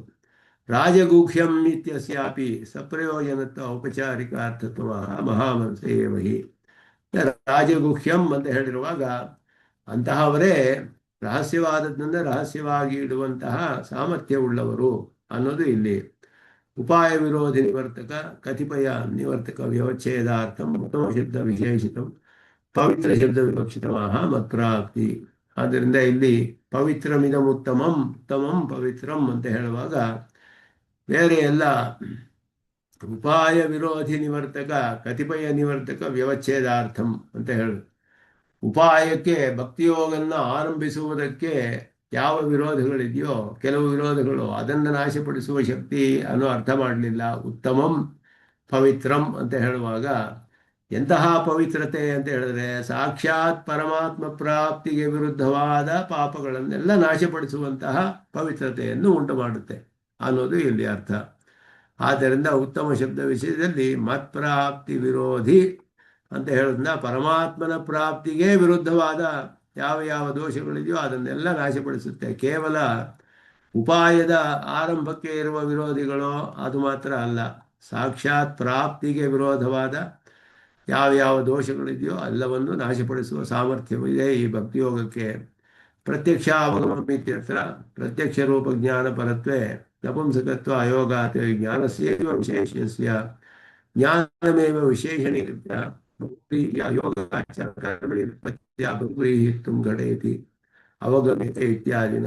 ಇಲ್ಲಿ ಹೇಳ್ತಾರೆ ಬಹುವ್ರೀಹಿ ಕರ್ಮಣಿ ವ್ಯುತ್ಪತ್ತಿಯಿಂದ ಬಹುವ್ರೀಹಿ ಸಮಾಸವನ್ನು ಮಾಡಿದ್ರು. ಅದಕ್ಕೆ ಹೇಗೆ ಅರ್ಥ ಮಾಡ್ಬೋದು ಅನ್ನೋದೆಲ್ಲ ಹೇಳ್ತಾರೆ. ಇಲ್ಲಿ ಪ್ರತ್ಯಕ್ಷ ಅವಗಮಂ ಅಂತ ಹೇಳಿರೋದ್ರಿಂದ ಪ್ರತ್ಯಕ್ಷ ರೂಪ ಜ್ಞಾನಂ ಅನ್ನೋದು ಹೇಳಿದ್ರೆ ಆವಾಗ ನಪುಂಸಕತ್ವ ಯೋಗಾತ್ ನಪುಂಸಕತ್ವ ಅದಕ್ಕೆ ಹೇಳಕ್ಕಾಗೋದಿಲ್ಲ. ಆದ್ದರಿಂದ ಅಲ್ಲಿ ಜ್ಞಾನಸ್ಯೈವ ವಿಶೇಷಸ್ಯ ಜ್ಞಾನಮೇವ ವಿಶೇಷಣೀಕೃತ್ಯ ಬಹುವ್ರೀಹಿ ಅಯೋಗಾಚ. ಜ್ಞಾನದಿಂದಲೇ ಜ್ಞಾನವೇ ಬರುತ್ತೆ ಅಂತ ಹೇಳಿದ್ರೆ ಜ್ಞಾನ ಉಳ್ಳೋದ್ರಿಂದ ಜ್ಞಾನವು ಪಡೆಯಲ್ಪಡುತ್ತೆ. ಜ್ಞಾನವೇ ವಿಶೇಷಣ, ಜ್ಞಾನವೇ ವಿಶೇಷ್ಯ ಹಾಗೆಯೂ ಹೇಳಕ್ಕಾಗೋದಿಲ್ಲ. ಪ್ರತ್ಯಕ್ಷಾವಗಮಂ ಅಂತ ಹೇಳುವಾಗ ಅವಗಮ್ಯತೆ ಇತಿ ಅವಗಮಃ ವಿಷಯ ಅಂತ ಹೇಳಿದ್ರು. ಯಾವುದು ನಮ್ಮಿಂದ ತಿಳಿಯಲ್ಪಡುತ್ತೆ ಅಂದರೆ ವಿಷಯವು ತಿಳಿಯಲ್ಪಡುತ್ತೆ. ಅವಗಮ್ಯತೆ ಪಡೆಯಲ್ಪಡುತ್ತೆ ಅಂತ ಅರ್ಥ. ಗತೌ ಅಂತ ಧಾತು, ಅದರಲ್ಲಿ ಅವಗಮ್ಯತೆ ತಿಳಿಯಲ್ಪಡುತ್ತೆ, ಪಡೆದುಕೊಳ್ಳಲ್ಪಡುತ್ತೆ ಅಂತದ್ದು ವಿಷಯವು. ಪ್ರತ್ಯಕ್ಷಭೂತಃ ಅವಗಮಃ, ಪ್ರತ್ಯಕ್ಷವಾದ ಆ ರೀತಿ ಪ್ರಾಪ್ತಿ ಯಾವುದೋ ಅವಗಮವಾದ ಪ್ರಾಪ್ತವಾದ ವಿಷಯ ಯಾವುದಿದೆಯೋ ಯಸ್ಯ ಜ್ಞಾನಸ್ಯ ಪ್ರತ್ಯಕ್ಷ ಅವಗಮ. ಪ್ರತ್ಯಕ್ಷ ರೂಪವಾದ ವಿಷಯವನ್ನು ಯಾವ ಜ್ಞಾನದಿಂದ ಪಡೆದುಕೊಳ್ತೀವೋ ಅದು ಪ್ರತ್ಯಕ್ಷಾವಗಮವಾದ ಜ್ಞಾನ. ಅದುವೇ ಇಲ್ಲಿ ಪ್ರತ್ಯಕ್ಷಾವಗಮಂ ಅಂತ ಹೇಳಲ್ಪಟ್ಟಿದೆ. ಪ್ರತ್ಯಕ್ಷಭೂತಃ ಅವಗಮೋ ವಿಷಯ, ಅವಗಮಃ ವಿಷಯ ಪ್ರತ್ಯಕ್ಷಭೂತಃ.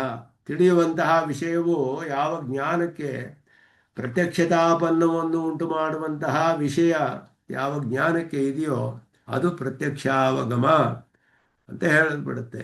ಯಾಕೆ ಅಂತ ಹೇಳಿದ್ರೆ ಈ ಜ್ಞಾನದಿಂದ ವಿಷಯವಾದ ಪರಮಾತ್ಮನು ಪ್ರತ್ಯಕ್ಷನಾಗ್ತಾನೆ ಅನ್ನೋದು ಅರ್ಥ ಅಲ್ಲಿ.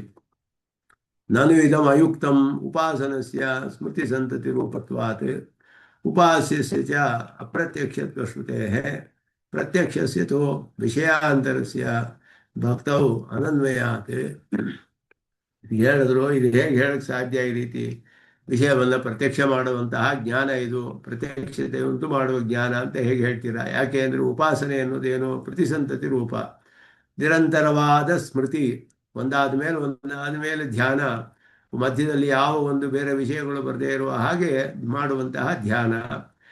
ಉಪಾಸ್ಯವು ಕೂಡ ಪ್ರತ್ಯಕ್ಷವಲ್ಲ ಅಂತ ನ ಸಂತೃಷೇ ತಿಷ್ಠತಿ ರೂಪಮಸ್ಯ ನ ಚಕ್ಷುಷಾ ಪಶ್ಯತಿ ಕಶ್ಚನೈನಂ. ಶ್ರುತಿ ಹೇಳುತ್ತೆ, ಅವನು ನೋಡೋಕ್ಕಾಗೋದಿಲ್ಲ ಪ್ರತ್ಯಕ್ಷವಾಗಿ. ನ ಸಂದೃಶೇ ತಿಷ್ಠತಿ ರೂಪಮಸ್ಯ ನ ಚಕ್ಷುಷಾ ಪಶ್ಯತಿ ಕಶ್ಚನೈನಂ. ಯಾರು ನೋಡೋಕ್ಕಾಗೋದಿಲ್ಲ ಅಂತ ಶ್ರುತಿ ಹೇಳುತ್ತೆ. ಹೀಗೆಲ್ಲ ಅಪ್ರತ್ಯಕ್ಷ ಅಪ್ರತ್ಯಕ್ಷತ್ವ ಶ್ರುತೇ. ಉಪಾಸನಾದ ಪರಮಾತ್ಮ ಪ್ರತ್ಯಕ್ಷವಾಗಿ ನೋಡೋಕ್ಕಾಗೋದಿಲ್ಲ ಅಂತ ಶ್ರುತಿ ಹೇಳುತ್ತೆ. ಪ್ರತ್ಯಕ್ಷಸ್ಯತು ವಿಷಯಾಂತರಸ್ಯ ಭಕ್ತವು ಅನನ್ವಯಾತ್. ಭಕ್ತಿಯೋಗಿಗೆ ಬೇರೆ ವಿಷಯಗಳು ಪ್ರತ್ಯಕ್ಷ ಆಗೋದು ಅನ್ವಯಿಸೋದಿಲ್ಲ. ಯಾಕೆ ಅಂದರೆ ಅವನು ಪರಮಾತ್ಮನ ಧ್ಯಾನ ಮಾಡ್ತಾ ಇದ್ದಾನೆ. ಬೇರೆ ವಿಷಯಗಳು ಯಾವುದು ಪ್ರತ್ಯಕ್ಷ ಆಗೋದಿಲ್ಲ, ಪರಮಾತ್ಮ ಪ್ರತ್ಯಕ್ಷ ಆಗಬೇಕು. ಪರಮಾತ್ಮ ಪ್ರತ್ಯಕ್ಷ ಆಗಲ್ಲ ಅಂತ ಶ್ರುತಿ ಹೇಳುತ್ತೆ. ಭಕ್ತಿಯೋಗ ಅನ್ನೋದೇನು ಬರೀ ಸ್ಮೃತಿ ಸಂತತಿ ರೂಪ ಅಂತ ಹೇಳಿದ್ರೆ ಅದಕ್ಕೆ ಏನು, ಹೇಗೆ ವಿವರಣೆ ಕೊಡಬೇಕು? ಅದಕ್ಕೆ ಪ್ರತ್ಯಕ್ಷ ಅವಗಮಂ ಅಂತ ಹೇಳಕ್ಕೆ, ಭಕ್ತಿ ರೂಪೇಣ ಉಪಾಸನೇನ ಉಪಾಸ್ಯಮಾನ ಅಹಂ ತದಾನಿಮೇ ಉಪಾಸಿತು ಪ್ರತ್ಯಕ್ಷತಾ ಉಪಗತಃ ಭವಾಮಿ. ಅವನ ಅನುಗ್ರಹವಿದ್ದರೆ ಅವನೇ ಪ್ರತ್ಯಕ್ಷವಾಗ್ತಾನೆ ಅಂತ ಅರ್ಥ. ಉಪಾಸನೆಯೇ ಪ್ರತ್ಯಕ್ಷತೆ ಉಂಟು ಮಾಡಲ್ಲ. ಅದರಿಂದ ಪ್ರೀತನಾದ ಪರಮಾತ್ಮ ತನ್ನನ್ನು ತಾನೇ ತೋರಿಸ್ಕೊಳ್ತಾನೆ ಅಂತ ಅದು ಅರ್ಥ ಮಾಡಿದ್ರು. ಭಕ್ತಿಯಾತು ಅನನ್ಯಯ ಶಕ್ಯ. ಅನನ್ಯ ಭಕ್ತಿಯಿಂದಲೇ ನನ್ನನ್ನು ಪಡೆದುಕೊಳ್ಳೋಕ್ಕೆ ಸಾಧ್ಯ. 11ನೇ ಅಧ್ಯಾಯದಲ್ಲಿ ಬರುತ್ತೆ.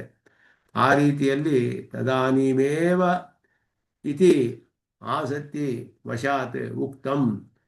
ಆಗಲೇ ಅವನು ಅಂತ ಹೇಳಿದ್ರೆ ತಕ್ಷಣವೇ, ಆಸಕ್ತಿ ಅಂದರೆ ಸಮೀಪದಲ್ಲಿರೋದು ಅಂತ ಅರ್ಥ.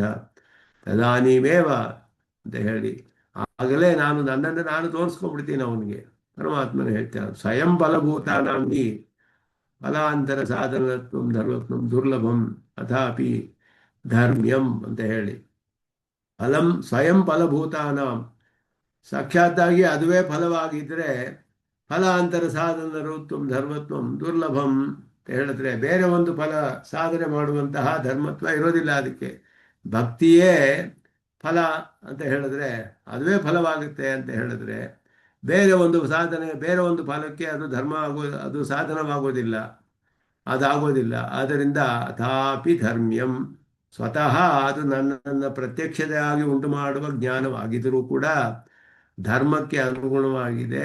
ಯಾಕೆಂದರೆ ನಿಶ್ಚೇಷ ಸಾಧನತ್ವಂ. ಈ ಭಕ್ತಿಯಿಂದಲೇ ಸ್ವರೂಪೇಣೈವ ಅತ್ಯರ್ಥ ಪ್ರಿಯತ್ವೇನ, ಸ್ವರೂಪದಲ್ಲಿಯೇ ಭಕ್ತಿಯು ಬಹಳ ಪ್ರೀತಿ ರೂಪವಾದದ್ದರಿಂದ ಆ ಕಾಲದಲ್ಲಿಯೇ ಮದ್ದರ್ಶನಂ ಆಪಾದನತೆಯ, ಮದ್ದರ್ಶನ ಆಪಾದನತೆಯ, ನನ್ನ ದರ್ಶನವನ್ನು ಉಂಟು ಮಾಡೋದ್ರಿಂದ ಸ್ವತಃ ನಿಶ್ರೇಯಸ ರೂಪಮಪಿ, ಸ್ವತಃ ಅದುವೇ ಮೋಕ್ಷ ರೂಪವಾಗಿದ್ದರೂ ಕೂಡ, ಅದುವೇ ಅತ್ಯಂತ ಸುಖವಾಗಿದ್ದರೂ ಕೂಡ ನಿರತಿಶಯ ನಿಶ್ರೇಯಸ ರೂಪ ಆತ್ಯಂತಿಕ ಮತ್ಪ್ರಾಪ್ತಿ ಸಾಧನಂ.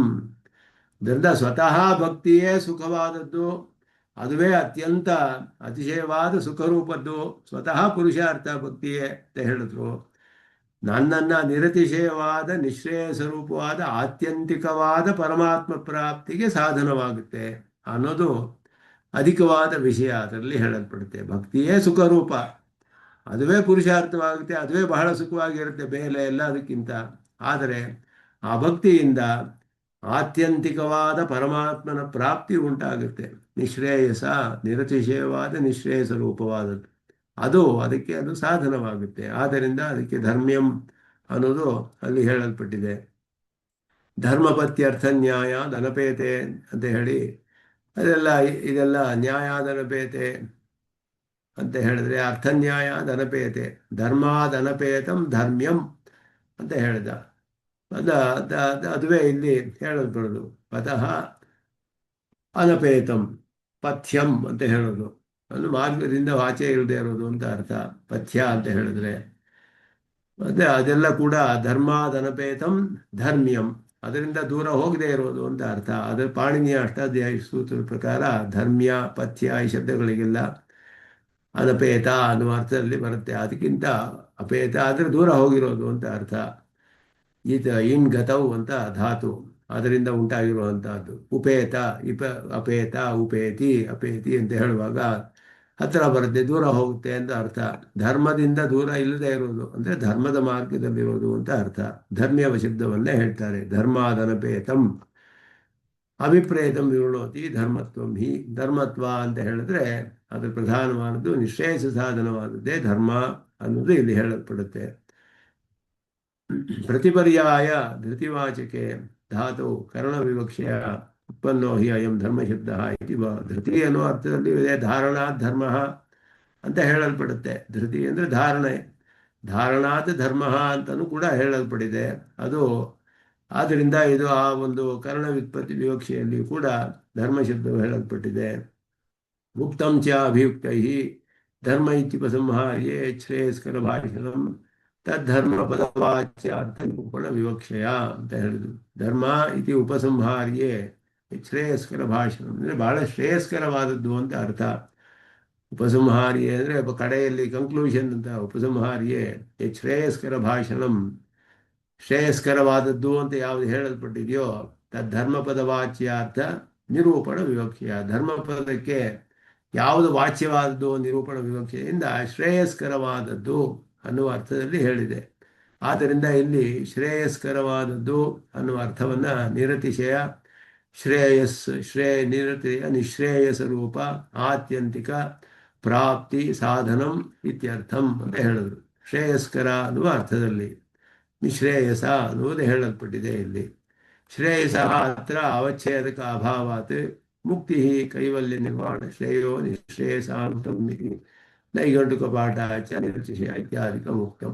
ಶ್ರೇಯಸ್ ಅಂದರೆ ಏನು ಅರ್ಥ ಇಲ್ಲಿ ಅಂತ ಹೇಳಿದ್ರೆ, ಶ್ರೇಯಸ್ ಅನ್ನೋದಕ್ಕೆ ಅದಕ್ಕೆ ಸಂಕುಚಿತವಾದ ಅರ್ಥ ಮಾಡೋದಕ್ಕೆ ಇಲ್ಲಿ ಕಾರಣವಿಲ್ಲ. ಯಾಕೆ ಅಂದರೆ ಇದು ಭಕ್ತಿ ಮೋಕ್ಷಕ್ಕೆ ಸಾಧನ ಅಂತ ಹೇಳಲ್ಪಡುವಂತಹ ಪ್ರಕರಣ. ಆದ್ದರಿಂದ ಇಲ್ಲಿ ಪರಿಪೂರ್ಣವಾದ ಅರ್ಥ ಹೇಳಬೇಕು. ಮುಕ್ತಿ, ಕೈವಲ್ಯ, ನಿರ್ವಾಣ, ಶ್ರೇಯ, ನಿಶ್ರೇಯಸ, ಅಮೃತಂ ಇದೆಲ್ಲ ಪರ್ಯಾಯ ಪದಗಳು ಅಮರಕೋಶದಲ್ಲಿ ನಾಮಲಿಂಗಾನುಶಾಸನ ಅದರಲ್ಲಿ ಹೇಳಲ್ಪಟ್ಟಿರೋದು.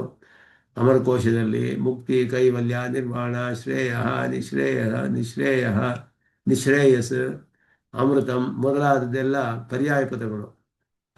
ಇದರಲ್ಲಿ ಪೂರ್ಣವಾದ ಅರ್ಥ ಹೇಳಬೇಕಾದ್ರೆ ನಿರತಿಶಯ ಶ್ರೇಯಸ್ಸು ಉಂಟು ಮಾಡುವಂತಹದ್ದು, ನಿಶ್ರೇಯಸ್ಸು ಉಂಟು ಮಾಡುವಂತಹದ್ದು. ಅತಯೇವ ಸ್ವರೂಪತಃ ಸಾಧ್ಯತಶ್ಚ ಪುರುಷಾರ್ಥ ರೂಪತ್ವಾತ್. ಸ್ವರೂಪತಃ ಕೂಡ ಪುರುಷಾರ್ಥ. ಭಕ್ತಿಯೋಗ ಮಾಡುವುದೇ ಸ್ವರೂಪತಃ ಸುಖವಾಗಿರುತ್ತೆ, ಅದುವೇ ಒಂದು ಪುರುಷಾರ್ಥ. ಪುರುಷರಿಗೆ ಬಹಳ ಇಷ್ಟವಾದದ್ದು ಪಡೆದುಕೊಳ್ಳೋಕ್ಕೆ ಭಕ್ತಿ ರೋಗ ಮಾಡಬೇಕು ಅಂತ ಪ್ರೀತಿ, ಪರಮಾತ್ಮನಲ್ಲಿ ಪ್ರೀತಿ, ಭಕ್ತಿಯನ್ನು ಮಾಡೋದು, ಧ್ಯಾನ ಮಾಡೋದು ಎಷ್ಟು ಸುಖವಾಗಿರುತ್ತೆ ಅಂದರೆ ಸುಖಂ ಕರ್ತುಂ ಅವ್ಯಯಂ ಅಂತ ಹೇಳಿರೋದ್ರಿಂದ ಎಂದೂ ನಾಶವಾಗೋದಿಲ್ಲ. ಅದುವೇ ಸ್ವತಃ ಪುರುಷಾರ್ಥ ರೂಪದಲ್ಲಿದೆ. ಮತ್ತೆ ಅದು ಪುರುಷಾರ್ಥವನ್ನು ಸಾಧಿಸಕ್ಕೂ ಕೂಡ ಕಾರಣವಾಗುತ್ತೆ. ಪರಮ ಪುರುಷಾರ್ಥವನ್ನು ಸಾಧಿಸಕ್ಕೆ ಕರ್ತುಂ ಸುಸುಖಂ, ಕರ್ಣೆ ಸುಸುಖಂ ಇತ್ಯರ್ಥ. ಮಾಡುವಾಗ ಬಹಳ ಸುಖವಾಗಿರುತ್ತೆ. ಸುಸುಖಂ ಇತ್ಯಸ್ಯ ತುಮನಂತ ಕ್ರಿಯಾಕರ್ಮಿ ಭಾವ ಬ್ರಹ್ಮವಿದಾಸಾಯ ಸುಸುಖ ಉಪಾದಾನಂ ಅಂತ ಹೇಳಿದ್ರೆ ಸುಸುಖ ಅಂತ ಹೇಳೋದಕ್ಕೆ ಸುಲಭವಾಗಿ ಮಾಡುವಂತಹದ್ದು, ಬಹಳ ಸುಖವಾದದ್ದು ಅನ್ನುವ ಅರ್ಥಕ್ಕೆ ಸುಖದಿಂದ ಉಪಾದಾನಂ, ಸುಸುಖ ಉಪಾದಾನಂ ಅಂದರೆ ಬಹಳ ಸುಲಭವಾಗಿ ಸ್ವೀಕಾರ ಮಾಡುವುದಕ್ಕೆ ಬಹಳ ಪ್ರಿಯವಾಗಿರುತ್ತೆ, ಸುಖವಾಗಿ ಸ್ವೀಕಾರ ಮಾಡಬಹುದು. ಸುಸುಖ ಉಪಾದಾನಂ. ಉಪಸರ್ಗ ಸುಖ ಶಬ್ದಯೋ ಅತ್ರ ಅಭಿಪ್ರೇತಂ ಅತ್ಯರ್ಥ ಪ್ರಿಯ ಅಂತ. ಸುಖ ಉಪಾದಾನ, ಸುಸುಖಂ ಅಂದರೆ ಸುಷ್ಟು, ಸುಖಂ, ಸು ಅನ್ನೋದು ಸುಷ್ಟು ಮೊದಲಾದ ಅರ್ಥದಲ್ಲಿ ಬರುತ್ತೆ, ಚೆನ್ನಾಗಿ ಅಂತ ಅರ್ಥ. ಅದನ್ನ ಇಲ್ಲಿ ಅದಕ್ಕೆ ಸುಸುಖಂ ಅನ್ನೋದಕ್ಕೆ ಹೇಳುವಾಗ ಅತ್ಯರ್ಥ ಪ್ರಿಯತ್ವೇನ ಉಪಾದೇಯಂ ಅಂತ.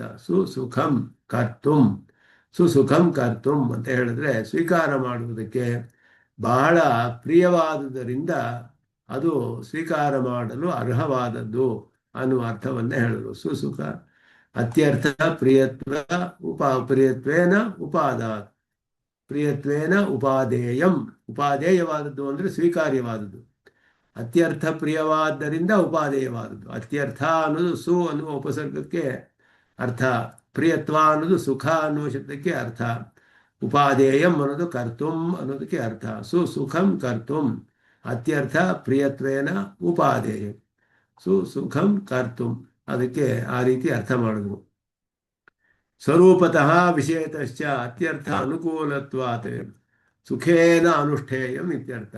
ಸುಖವಾಗಿ ಅನುಷ್ಠಾನ ಮಾಡಬೇಕಾದ್ದು. ಯಾಕೆ ಅಂದರೆ ಸ್ವರೂಪತಃ ವಿಷಯತಶ್ಚ ಅನುಕೂಲವಾದದ್ದು. ಸ್ವರೂಪತಃ ಭಕ್ತಿಯೇ ಬಹಳ ಅನುಕೂಲವಾಗಿರುತ್ತೆ. ಮತ್ತು ವಿಷಯವೂ ಕೂಡ ಪರಮಾತ್ಮನ ಧ್ಯಾನ ಮಾಡೋದ್ರಿಂದ ಆ ವಿಷಯವೂ ಅತ್ಯಂತ ಆನಂದ ಸ್ವರೂಪನಾದ ಪರಮಾತ್ಮನ ಧ್ಯಾನ. ಫಲವಿನಾಶ್ಯಂ ಹಿ ಸರ್ವಂ ಅನ್ಯತ್ ಕರ್ಮ. ಎಲ್ಲ ಕರ್ಮಗಳು ಕೂಡ ಫಲವು ನಾಶವಾಗುತ್ತೆ. ಒಂದು ದಿನ ನಾಶವಾಗುವಂಥದ್ದೇ ಕರ್ಮಫಲಗಳೆಲ್ಲ. ಕೇವಲ ಕರ್ಮಫಲಗಳೆಲ್ಲ ನಾಶವಾಗುವಂತಹದ್ದೇ. ಆದ್ದರಿಂದಲೇ ಅದಕ್ಕೆ ಮತ್ತೆ ಮತ್ತೆ ಮತ್ತೆ ಮತ್ತೆ ಮಾಡುವ ಸಾಧ್ಯತೆವಿದೆ. 100 ಅಶ್ವಮೇಧ ಯಾಗ ಮಾಡಿದ್ರು ಅಂತ ಹೇಳಿದ್ರೆ ಒಂದು ಅಶ್ವಮೇಧದಲ್ಲಿ ಬರೋ ಫಲ ನಾಶವಾಗಿಬಿಡುತ್ತೆ ಅಂತ ತಿಳಿಯುತ್ತೆ. ವಸಂತೆ ವಸಂತೆ ಯಜೇತ, ಮತ್ತೆ ಮತ್ತೆ ಮಾಡಬೇಕು. ಫಲ ಮತ್ತೆ ಬೇಕು ಅಂದರೆ ಮತ್ತೆ ಮಾಡಬೇಕು. ಆದ್ದರಿಂದ ಅದನ್ನ ಅಧಿಕಸ್ಯ ಅಧಿಕಂ ಫಲಂ ಅಂತ ಹೇಳ್ಬಿಟ್ಟು ಕರ್ಮದ ವಿಷಯದಲ್ಲಿ. ಭಕ್ತಿ ಹಾಗಲ್ಲ. ಇದಂತೂ ಸುಕರಮಪಿ ಫಲೇನಾಪಿ ನ ಕ್ಷೀಯತೆ. ಮಾಡಕ್ಕೆ ಸುಖವಾಗಿದ್ರು ಫಲದ ಎಂದಿಗೂ ಕೂಡ ಕ್ಷಯವಾಗದ ಫಲವನ್ನು ಉಂಟು ಮಾಡುತ್ತೆ. ಅಪವರ್ಗ ರೂಪಂ ಫಲಮಪಿ ಏತಸ್ಯ ನ ಅಲಂ ಇತಿ ಅತಿಶಯ ಪರಹ ಅವ್ಯಯ ಅಕ್ಷಯಮಿತಿ ಅಂತ ಹೇಳಿ ಅಲ್ಲಿಯೂ ಕೂಡ ಮುಗಿಯೋದಿಲ್ಲ. ಇದು ಅಪವರ್ಗ ಫಲದಲ್ಲಿಯೂ ಮೋಕ್ಷದಲ್ಲಿಯೂ ಮುಗಿಯೋದಿಲ್ಲ, ನಿರಂತರವಾಗಿ ಮುಂದುವರಿತಾನೆ ಇರುತ್ತೆ. ಅದನ್ನ ಹೇಳ್ತಾರೆ ಮತ್ಪ್ರಾಪ್ತಿ ಮಿತಿ ತರ್ಹಿ ಅಧಿಕಂ ಸಾಧ್ಯಂ ಶಂಕಾಯಂ ಏಂ ಸ್ವರೂಪಂ. ಇನ್ನೇನು ಸಾಧಿಸಬೇಕಾದಿದೆ ಅಂತ ಹೇಳಿದ್ರೆ ನನ್ನನ್ನೇ ನಾನು ಕೊಟ್ಟು ಬಿಡ್ತೀನಿ ಅಂದ್ರೂ ಅವನಿಗೆ ಸಾಕಷ್ಟು ಕೊಡ್ಲಿಲ್ವಲ್ಲ ಅನ್ನುವಂತಹ ನನಗೆ ನನ್ನ ಅಭಿಪ್ರಾಯದಲ್ಲಿ ಅವನಿಗೆ ಸಾಕಷ್ಟು ಕೊಡಲಿಲ್ಲ ಅಂತ ನಾನು ತಿಳ್ಕೊಳ್ತೇನೆ ಅನ್ನೋದು ಪರಮಾತ್ಮನ ಹೇಳ್ತಾನೆ. ಭಕ್ತಿಯ ಸ್ವರೂಪವು ಹೀಗಿದೆ ಅನ್ನೋದನ್ನ ರಾಜವಿದ್ಯಾ ರಾಜಗುಹ್ಯಂ ಪವಿತ್ರಂ ಇದಮುತ್ತಮಂ ಪ್ರತ್ಯಕ್ಷಾವಗಮಂ ಧರ್ಮ್ಯಂ ಸುಸುಖಂ ಕರ್ತುಮವ್ಯಯಂ. ಈ ವಿಶೇಷವಾದ ವ್ಯಾಖ್ಯಾನವನ್ನೇ ಹೇಳ್ತಾರೆ. ಭಕ್ತಿಯ ಸ್ವರೂಪವು ಎಷ್ಟು ಅದ್ಭುತವಾದದ್ದು, ಅತ್ಯಂತ ಪವಿತ್ರವಾದದ್ದು, ನಿಶ್ರೇಯಸ ಸಾಧನ ಪರಮ ಪ್ರಾಪ್ತಿಯನ್ನು ಉಂಟು ಮಾಡುತ್ತೆ. ಸ್ವರೂಪತಃ ಬಹಳ ಸುಖವಾದದ್ದು, ಅದರಿಂದ ಸಾಧ್ಯವಾದದ್ದು. ನಿಶ್ರೇಯಸವು ನಿರಂತರವಾಗಿರುತ್ತೆ, ಎಂದೂ ಮುಗಿಯೋದಿಲ್ಲ ಅದರ ಫಲ. ಇದೆಲ್ಲ ಹೇಳಿ ಭಕ್ತಿಯ ಒಂದು ಪ್ರಶಂಸೆ, ಅದರ ಸ್ವರೂಪವನ್ನು ತಿಳಿಸಲು ಮುಂದೆ ಅದನ್ನು ಅನುಸಂಧಾನ ಮಾಡೋಣ ಅಂತ ಹೇಳಿ ನಮಸ್ಕಾರಗಳನ್ನು ತಿಳಿಸಿ ನಿಲ್ಲಿಸ್ಕೊಳ್ತೇನೆ. ಯೋ ನಿತ್ಯಂ ಅಚ್ಯುತ ಪದಾಂಬುಜೋತಃ ತನಿತರಾಣಿ ನಿಲಾಯ ಮೇನೆ ಅಸ್ಮದ್ಗುರೋರ್ಭಗವತೋ ಶ್ರೀಕವಿಂದೋ ರಾಮಾನುಜಸ್ಯ ಪ್ರಪದ್ಯೆ ಕವಿತಾರ್ಕಿಕಸಿಂಹ ಕಲ್ಯಾಣಗುಣಶಾಲಿನೇ ಶ್ರೀಮತೆ ವೆಂಕಟೇಶಾಯ ವೇದಾಂತ ಗುರವೇ ನಮಃ. ತೇ ನಿವಾಂತು ಮಹಾದೇಶಾಯ ನಮಃ.